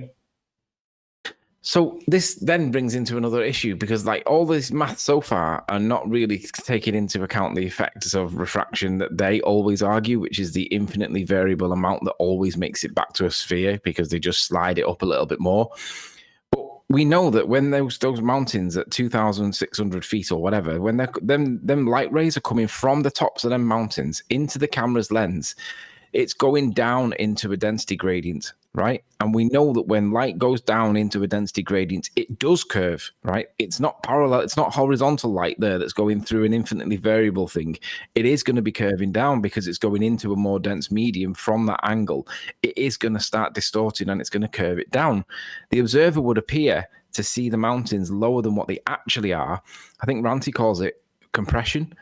That you are going to see those things squashed anyway. So they're not actual observations of actual mountains. They're apparent observations of apparent mountains because the light coming into your eye is being subjected to the effects of the atmosphere that we're looking through. So all of the maths that we're just talking about doesn't even consider the effects of the air that we're looking through. It's just all assumed. I wonder, I'll tell you what's interesting there. I wonder whether see where the ice blast is, the toothpick in the middle. That mountain that's behind it, the one that's in the very, very distance. I wonder what that mountain is, because got a feeling that's even further back, because that looks like it's the furthest one back of all of them. Could probably work out which one that is without a bit of research, but I reckon that looks significantly further back than the other two. In fact, I'm going to find it out now. I'll be back in 2 minutes. Why get them to do it? It's their claim. You know, tell us all of the effects that they took into account. We'll dig out the list that Tim Osman presented once with all of the things that Ranty on the whole went out and found out are effects that happen in nature that need to be accounted for, and see if they've accounted for all of them. And if they haven't, go and account for them. Do you remember when we were doing this crap and we were putting the pictures up, and every time we put it up they told us it wasn't good enough, they hadn't calculated for this, they hadn't calculated for that, they hadn't got enough information? Well, now it's our turn. I'm not going to go and calculate a damn thing. Tell us all of the atmospheric conditions that were taken into consideration in the day. Tell us how you've calculated for the reduction in the angle versus the deck, and included the effects that we've shown and Ranty's shown of things getting too small to see at that deck level. Make sure that's all included in your angular calculations. I've just been on the maps and Google Earth, and it's actually 400 foot this observer height from what I can see. Exactly. Have we had absolute stone cold proof of the observation position? Because we're going to need it measured with a tape measure. Yeah. Nathan, read out the super cat. Hold on, Arwin. Hold on. Is someone getting this down from the globe side? Remember when the tables returned and we were there with tape measures? Ranty was there too. Yes, so Ranty understands the standards that have been set here. You set them, didn't you, fundies? Now you're going to be adhering to them. So you better get your wellies on, Catz, because you're going to need a tape measure. You're going to get a lot more data about this image. We've got a lot of problems with the amount of information you presented when you claim your little straw man.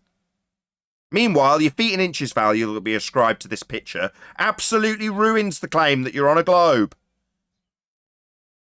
Demand they get on their belly and take the shot, Tony. Yeah, don't do a damn thing, Anthony. Demand they do it.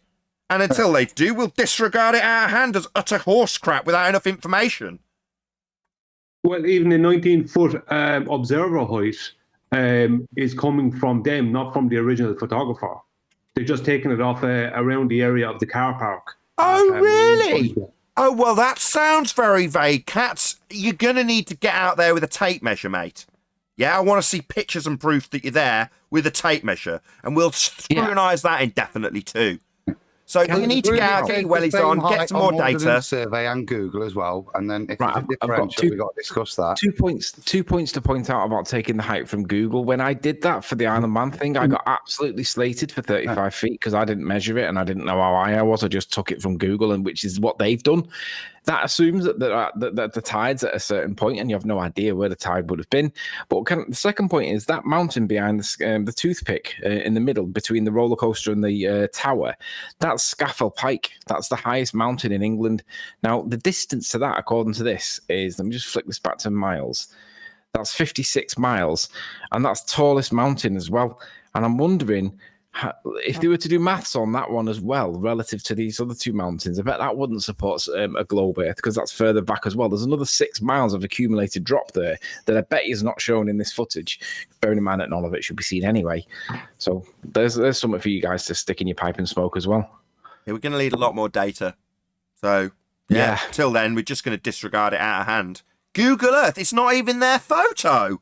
They didn't even take it to measure where they got the picture from. My God, they just went to Google Earth. Oh, don't you know the rules, Catz? Yeah, you came along after that, didn't you?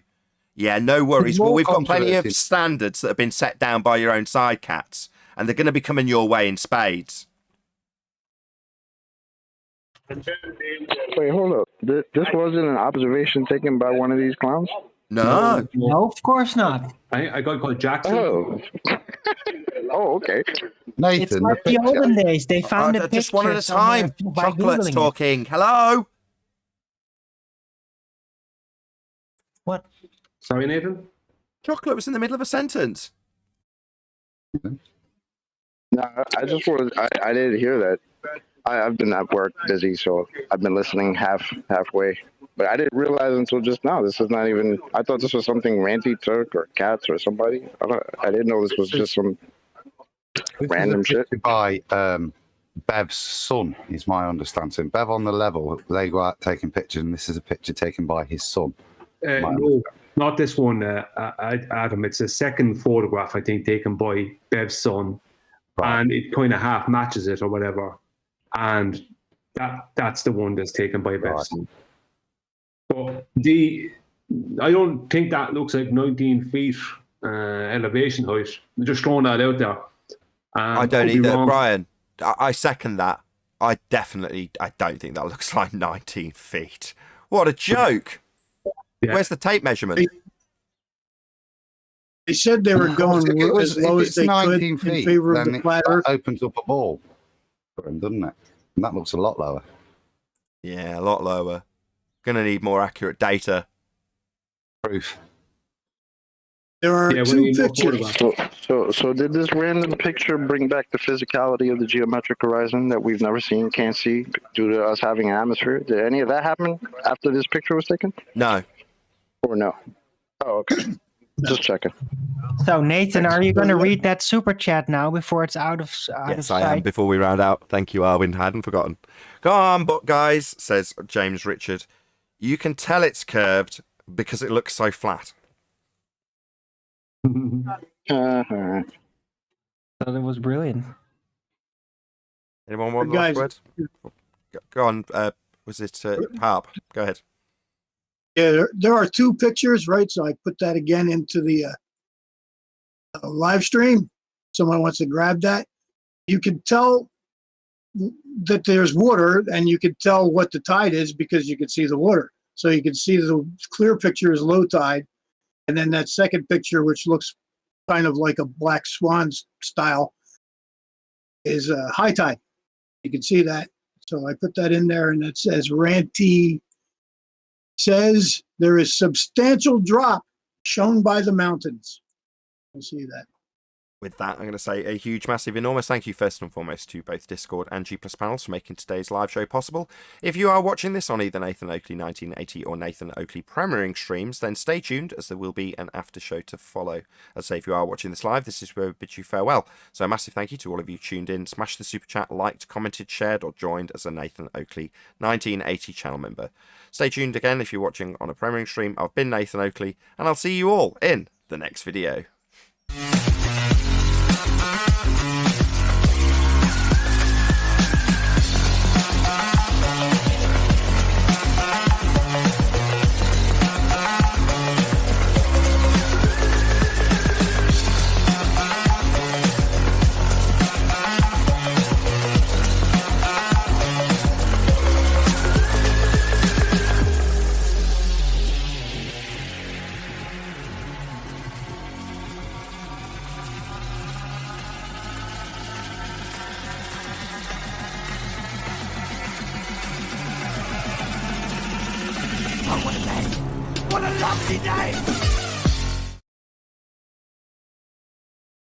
Now, gravity's a force.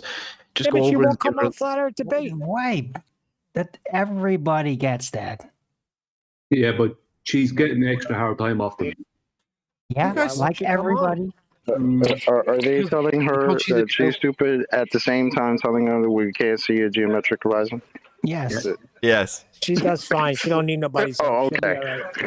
that's right, No, Chocolate. she Who Straight to the looks point. stupid in that scenario? Yeah, that's doesn't right, do Chocolate. fine. Straight to the point. All this other shit is just fluff, man. They don't have any Can I just say, physicality guys? to I their said she'll horizon. be It's fine, just not do fine. Can I just say, There you guys, go. that she's told me that the reason why she didn't delete a channel and fuck off was because I gave her a little bit of support. It matters. Just go and just say well done or good video or something like that, just to give her a little I bit of agree. I support. agree. All right, can I just clarify that if I don't know if this is true or not, but I'm going to read out Guns and Navarone's comment from the side chat, and maybe you can pad it out if it's true, or just say I've never heard this. So Guns and Navarone RMP. Catz and Simon Dan are always trying to recruit flat earthers to go back to the globe. The golden carrot is waved in front of their faces. ... Perks, money, rent, gift cards, transportation, etc. Is that true? No Well, idea. Yeah. What I will Yes. say is that I made videos about cats literally trying to convert Reggie back to Glow. I made 2 videos on cats basically trying to convert. This is what his whole angle was, to convert her away from flat. So they do. I don't know about Schema and Dan. I don't know. Hang on. I don't know about Schema and Dan, and I don't know about giving presents or any of that kind of stuff. But they do. Like, I know Catz has done that. He did try that with Reggie, and I've seen that in general with the ballers. But it's kind of a, come on, never mind all that stuff. Come over this side, and it's basically we basically. They've been doing that to me on a periodically for years. Hey, keep doing it. Keep coming back. Keep trying to contact me. Try that with me. Constantly, because I'm poor. So they're like, oh, look, Arwin, all you have to do is just give up everything, and then suddenly you can have a little bit more money. How about you, Literally Nathan? do that. A little Turkish delight, Armin? Yeah, exactly. I thought they were stressed out about flat Earth. All of a sudden, they gotta Exactly. bribe people What are to they come worried back to the Yeah, globe. yeah, it's that's nuts, where isn't it? that's where the globe is No, at that's right been now. happening for years, That's Chocolate. pathetic, The whole body of science. bro. Yeah. Isn't it a stark contrast, though? So here we say, or I say, I don't give a crap what you believe when you leave here. I Exactly. know what it is. Whereas over there, they're so hell-bent on confirming their own bias that they need to bribe people to come back to their side. Isn't it pathetic? It's the most pathetic thing I've heard all day. So someone just posted this picture. Just think about it. Everyone that comes back, it makes them feel better Yeah, and more comfortable where that's they it. are. That's exactly correct. Misery likes company. Right, because everybody else is corrupt just like them. Yeah, that's it. Misery likes company. Go ahead, Hap. Someone just by the name of Professor Perpendicular posted looks like the original picture done by Kevin Jackson, who seems to be a professional photographer. And this was a print that was sold and money was donated, whatever. So I think that second picture may have been taken by the dude's son or something, but this first picture was taken by a professional photographer. Okay. It has nothing to do with proving anything. It's just a beautiful picture.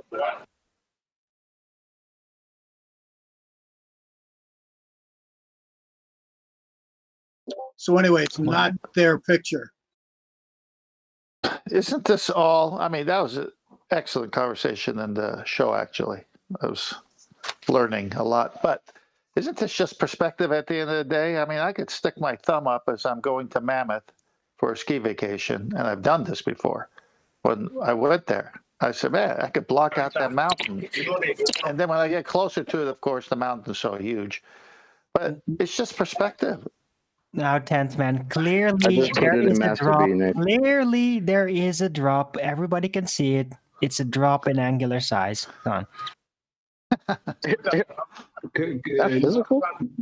The photograph was shared with me by Flatside, the one that the man is just talking about there. Was shared with me this morning in the war room, Nathan.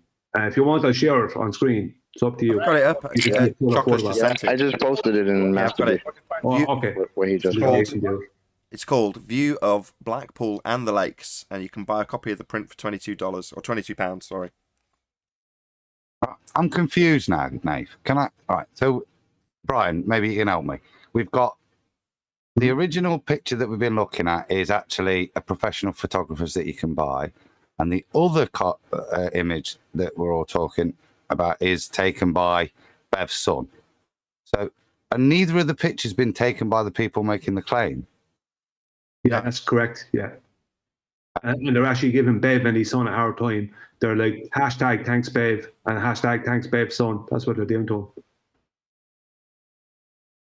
That's what they did. And none of these people took the photograph. And the larger photograph that Flatside shared with me this morning that the man was just talking about there, shows more, and you can see basically down all the way to the base of the land beneath the mountain, or what was in front of the mountains. Oh, isn't that nice? You can go and buy glow proof for $22.99. It's even nicer. They're trying to frame Bev's son's picture. Well, could I just share just to show something? Hold on, I got something real quick. They have a coin now. It's called Safe Moon. Currency. Brian, go ahead. To buy into Safe Moon. Could I just show my screen a second, Nathan, just to point out something? Yeah, go ahead. Thank you. Something that is very apparent. Right, it should be sharing now. Okay, so where is the? There is the one from. There is the one we see that was shown. That's a screenshot now that I got from the Conspiracy Catz hangout that Ranty was on with Ruhif. Okay, this is the other one from the magazine, the one that the photographer put in the magazine across a 2-page spread. You can see all this area to the left here was not visible, and or to the right here was not visible in the screenshot from their hangout. Now you can see all the way to what seems to be the base of the land right across here. I don't know how far that is, but it's a good bit away. And this land here is then in front of the mountains there, and obviously them mountains are far away. But wherever this land is here, it's a long bit away. So they hid, as far as I'm concerned, they hid this land here. They hid Can you zoom in on that bit, Bri? Sorry, Adam? It looks like you're looking at the prominent far side. Got three people at once. Obscured and changes the dynamic of the picture significantly, doesn't it? I still want to know how it's. Yeah. I still want to know how. Neil, It gives it the horizon. Hold on, Adam. Right, Neil, Chocolate, whoever, Arwin. When someone's talking, don't just open your mic and talk straight through the top of them. So I didn't hear a word of what Adam just said. He's talking about something critically important, and I've got Neil straight over the top of him. Very annoying. Go ahead. Sorry. We're just asking Brian if he could zoom in on that, because it does seem to change the nature of the picture. Bloody fun. In terms of what we're observing, because look, if you no, that's the moon. Not that. Don't zoom in that much, Brian. I'd have to download the photograph. Just give me a second. I download it. I'll come back. I'm just wondering, but if you look at it, you can see that we were discussing that dissolution point with the coastline, but with that bit, it appears to be going further back, doesn't it? We're actually starting to see the flattened level continuing further than Blackpool. Yeah, what we're seeing is the effect of perspective. We're seeing the stuff in the foreground and how much it's blocking out of the background. May I speak, please? No. Yeah, now there's a gap, Neil. I still don't understand where it's sphere proof. It's not. Thank you. I'm going to share again, Nathan. Yes, please. This is The mountain has an angular drop. Bloody bastards. Now I should be able to zoom in more now. There we go. Look, see. Yeah. Miles further back. That makes you ask, what is it we're looking at there? Because that's like you say, that is changing the perception of the dynamic of the picture. It's the side of a hill. That's the less steep part of the mountain. Too close. Move it back a bit. I know, yeah, it's a bit too pixelated. If I go to there, maybe is that pretty good? Yeah, it is. Because what appears there, do you know what I can see there? I can see two different layers of magnification there. It looks like the lower part's magnified at a different rate to the top part. Because it's blurred. I wonder whether the original is a composite even. You know, because it's a professional print made to look beautiful. It's not generated as a flat earth proof. It just... What's the explanation for why this is in the magazine? What came first, the magazine, or did the guy? What came first, the chicken or the egg? Well, yeah. I'm assuming that the magazine came first, and he went and replicated it, right? Well, no one replicated it. It's just Bev's son went there. Bev's son went and did it with Bev.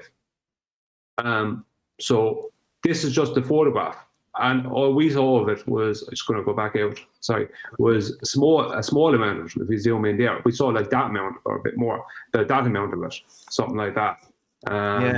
Whereas there's a whole more of it. Let me waffle a second. My understanding is the way they're describing it is that they've got a claim that the Earth curve behind Blackpool is Earth curve because there's 1,000 odd feet missing and then the mountain starts. You look to the left, you can see that isn't the case. Look, it's just all compacted. You can see it all. There's not Earth curve blocking in the mountain starting where Blackpool is. Look. The mountain just continues all the way up. It's there. It requires you to cut that bit off to make the previous plane. So what you're saying? Come in around this side. Well, that continues a flat plane all the way, doesn't it, into the horizon, where the mountain meets the water. Look. So now, Adam, what you're saying really is interesting. Adam, what you're saying is where the city is not there, it's not blocking the view of the mountain. Yeah. And the only thing that's in the way there really is just water. The land below it would be everything that, like, Ranty's been taking pictures of. Like, you know that town called Barrow.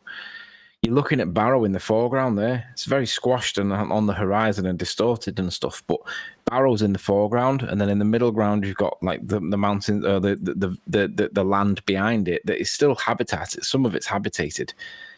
But yeah, you're looking at all of it there. That is a massive. The question is, why is this? What they claimed was missing, and was hidden by Earth curve, and then hidden by Blackpool. That shouldn't be visible behind Blackpool because it's missing because of Earth curve, and that was their claim that the 1,000 bit isn't just compressed behind Blackpool; it's missing because of Earth curve. This is devastating. The left shows that it's not. This is devastating to Ranty's credibility because presumably he knew about this, and that's why he's ran with it. But they've cropped the picture and took this bit of information out, haven't they, Tony? That's the thing. He had not presented this. Cherry picking. They've made it to look that way dishonestly on purpose. What's this object here? That's it's a sea marker. It measures the height of the water coming in. Yeah, so that would be a known distance from. You'd be able to find that as a known distance where that is, wouldn't you? Oh yeah. You'd be able to pick that out. Yeah. Probably best if you crop it out, I would say, if you're going to make these. Yeah, this is devastating for their claim. This proves flat Earth. What magazine's this in, by the way? 1 second, I'll zoom out. The big picture. What on earth is that? Sounds like a joke. Blackpool Gazette. Proof flat Earth. So you ask him which he's in, and then 4 people talk through him telling you. Blackpool Gazette. Yep, just do it again, Neil. That's it. Yes, We're never going to find out That's which one bloody person, magazine everyone. it is. Can't you guys ask a question, then hear the response? It's because you're not actually listening to the conversation that's taking place. You're just waiting for your turn to talk. Listen to the conversation that's going on. He's asked, what magazine is it in? There's a short pause, so he looks at what the magazine's called. Everyone jumps in before we actually hear it, because you're not listening to what's actually being discussed.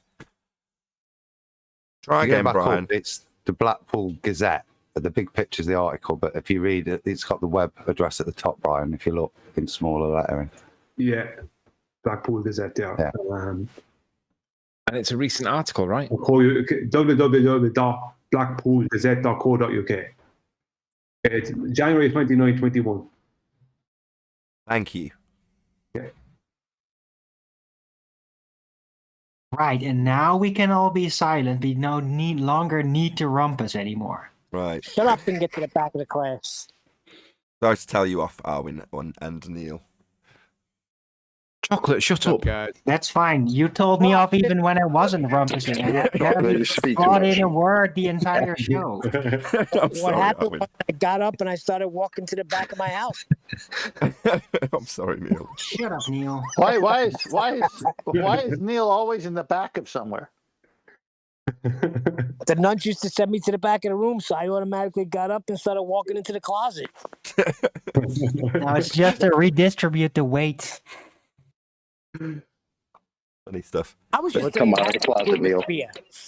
Engine's in the front, so Neil goes in the back. It's very simple. The reason Come I'm on, getting Chocolate. stroppy. It's his hangout. The reason I'm getting stroppy is because I don't know anything about the claim, and I want all the people who've done all the hard work to tell me, and I can't hear it. That's the problem here. Yeah, Chocolate. Hello. Hello. I'm guilty. Hello. how Hello, are Quantum you? Racer. Good to have you. Fifth time I've said hello. What up, homie? Time is Reggie, though.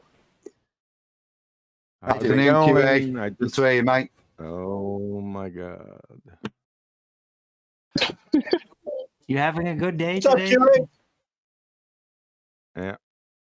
Get We back need to- after a couple days. What's happening? It looks like everyone's going crazy. I see sci-fi scam here in the live chat. What's going on? Sci-fi scam. Do you mean Sean Hufford? Sci-fi scam. Sci-fi Dan. Sci-man Dan. Oh. Idiot. He's in the live Oh, chat. silly man Dan. Simon who? Okay. Silly man Yeah. Dan. Can we, That's it's what I'm another one of talking those about. So, times. what's up? What's going on?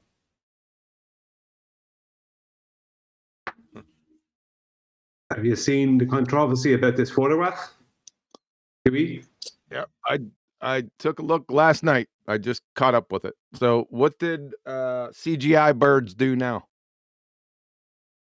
He clipped off the left-hand side extremity of the picture because it didn't support the narrative of ball because it shows that there's no geometric drop. He's clipped it That was off. the one on they purpose. presented. That's the How one they dishonest is that? Whereas What's this is the proper one. all right? What's the issue? I seen the photo. Okay. Does everyone know that it's a black swan? Yes. Yes, we've established that. Already. So that's already established. What's the next issue? There's literally a black swan flying in the picture. I'll bet you they don't even know why it's a black swan, right? You boneheads post a picture, put a little white swan on it, but you don't understand the black swan argument. It's a black swan, first and foremost. Maybe if you're nice, we'll tell you why. Number two, what's the next issue? Yep, I see it now. Somebody brought it up. All right, who's championing this photo? Catz Who's and here? Ranty. And Ruth. CGI birds. So, Conspiracy Cats. Does anyone here Ruhith, champion this? and What's the Ranty. pedigree information? Oh, sorry about that. I talked all over you. Go ahead. The people who've punting it is Conspiracy Cats, Ranty, and Ruhith. And to answer your next question, no, they don't have any pedigree information. It's not their image. So, Conspiracy Cat, did he come back? Yeah. Did he die? Yeah. Yeah, no, he left. Right around the time that I pummeled his dumb ass for not knowing the second law of thermodynamics and not knowing what a mirage is. Why'd you come back? You think we forgot? No, they went to what is it again? A ghost reviewing haunting show, and now they're kind of sliding flat Earth or the globe Earth back in, I guess. Trying to. I think he's just running interference and thinking people's forgotten about his lack of knowledge of the second law of thermodynamics. You should have stayed gone, Catz. This is going to get bad for you. Who's the other knucklehead? Ruhith. Maybe he forgot about it. Ruhith. Ruhif, you dumbass. I was watching your video. I don't know whether you Jedi mind tricked all the retards. I'm sure it wouldn't be hard. When you were going through your software example, when you at the top, you said globe, and then you put false, and then right beneath it, you added 76R. Can you explain that to us?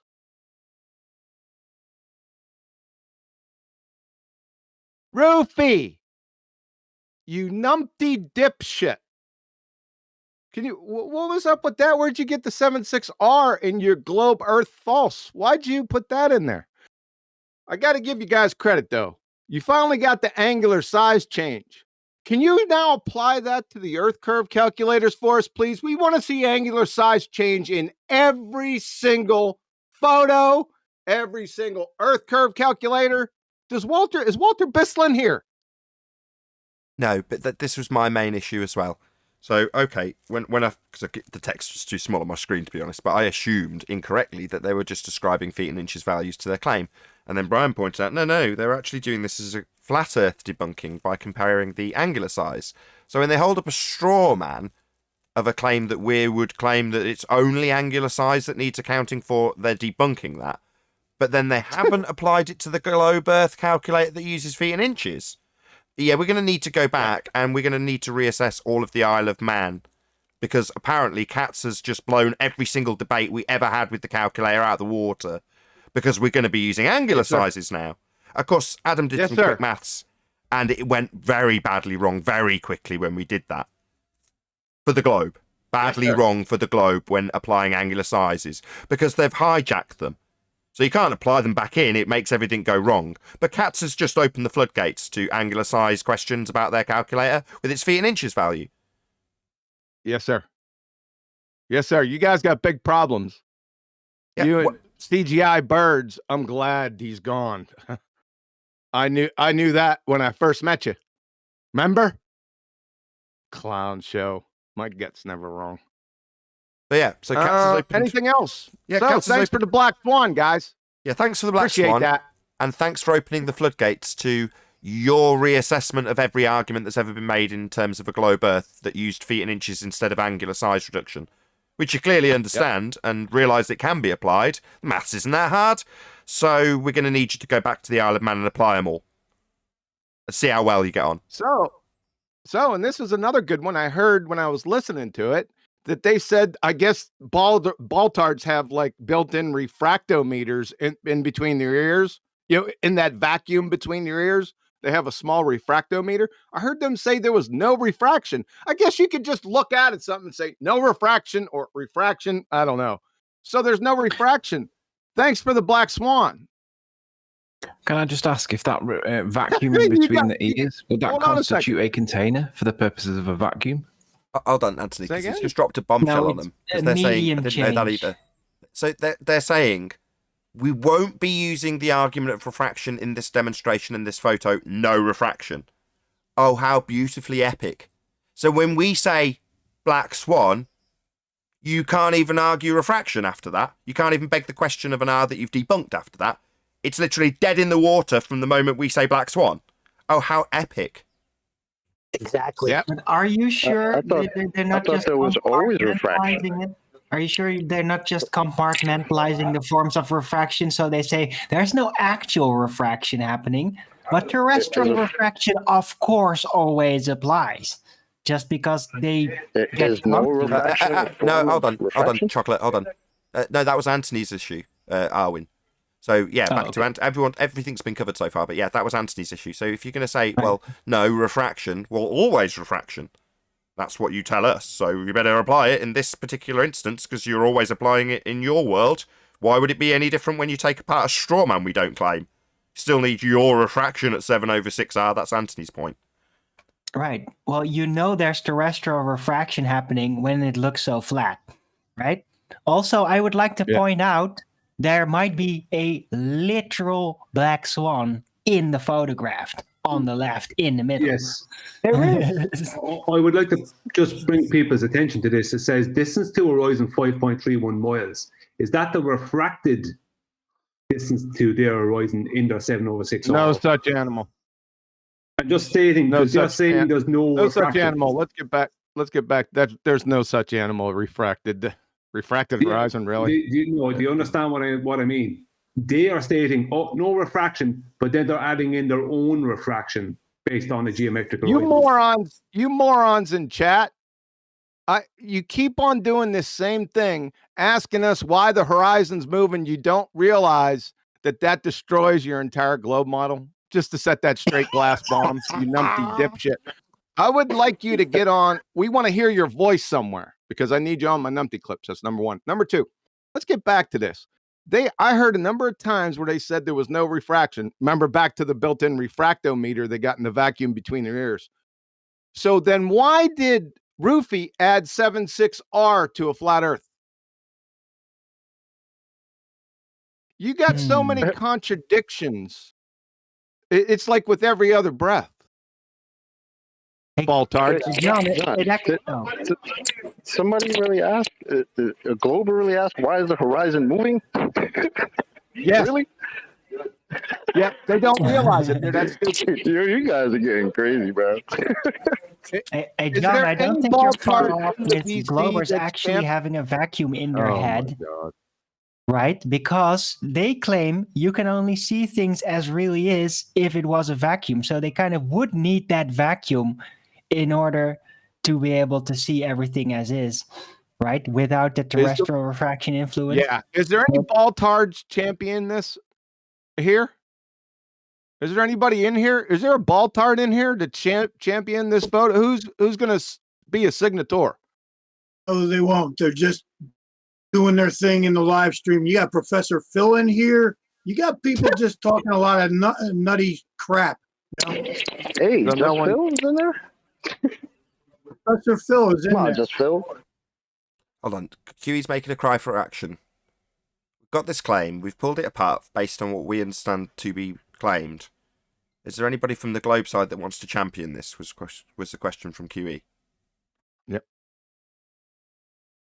Champion. That phone up. Well, let's see how good the standard is, Catz, right?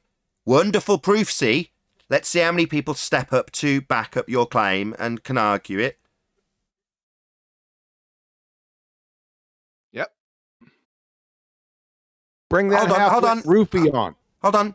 Surely they're all flooding to take us apart with this wonderful proof, see, right? Everyone on the Catz, Ruhif, Ranty side of this debate must realise how wonderful it is and how quickly it'll demolish us. They've all flooded in to do that, haven't they?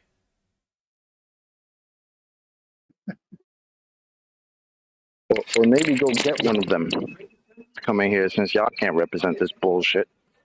Sorry, Catz, why aren't the people here championing this if it's so great a proofsy? All they're doing is trying in the chat. That's all they're doing. They're afraid to come on and talk.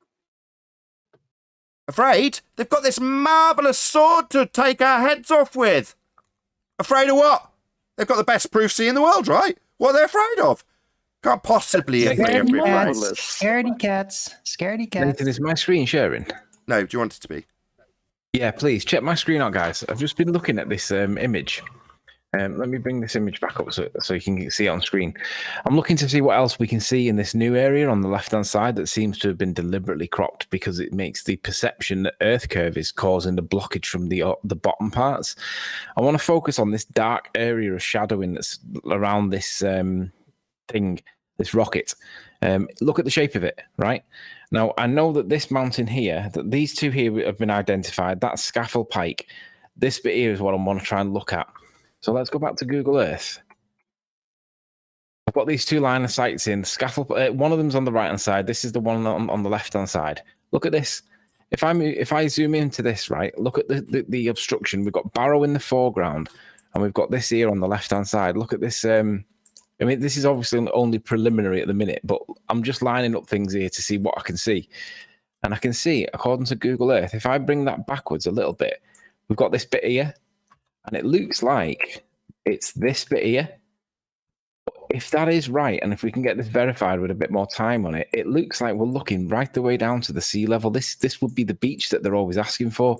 Because if you zoom out there, you can see that it just appears there, which would be perfect for where it should appear here. It looks like, let's go back to it. It looks like, I'm not saying this is 100% right at the minute, but if that is what we're seeing in the background there, we're seeing right the way down to the beach. There, guys, would be a beach because it appears in the image there. It's pretty cool. I just wanted to point it out. There's more work to be done on this image, but based on this cherry-picked bit that they've deliberately cut off because this proves that the Earth's flat. It's brilliant. I already told you it's a black swan. I mean, let them tear into their own. They got a lot of explaining to do. Now, well, Gooey's not going to pull apart the Black Swan in terms of its association with this, but I will detail the Black Swan argument for those of you in the audience who want to put two and two together if you're new and you haven't heard the argument. So, if the Earth is a sphere radius 3959, then every distance to horizon can be no more than 1.2 times the square root of the observer's height in feet. And the distance to the horizon in this image is... You can figure it out for yourselves. Nathan, Tony, I should say. That water marker, any chance of identifying that in terms of relations to Black Swan? That would be very useful if we got a distance for that on the picture, because right on the far left, it's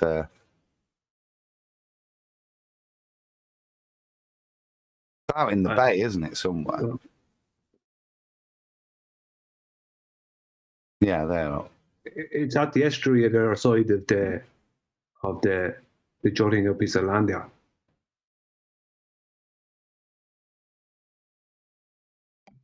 So what I got so far, see if this is right, folks. I got observer's height at 9 meters. That's 29 feet. I got Blackpool Tower distance at 19.62 kilometers. That's 12 miles. The distance to the geometric horizon is 10.7 kilometers.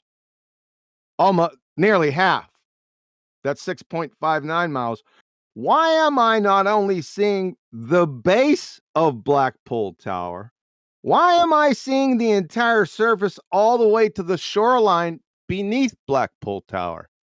This is a black swan. Thank you very much, clowns. I'd say that's tidy work.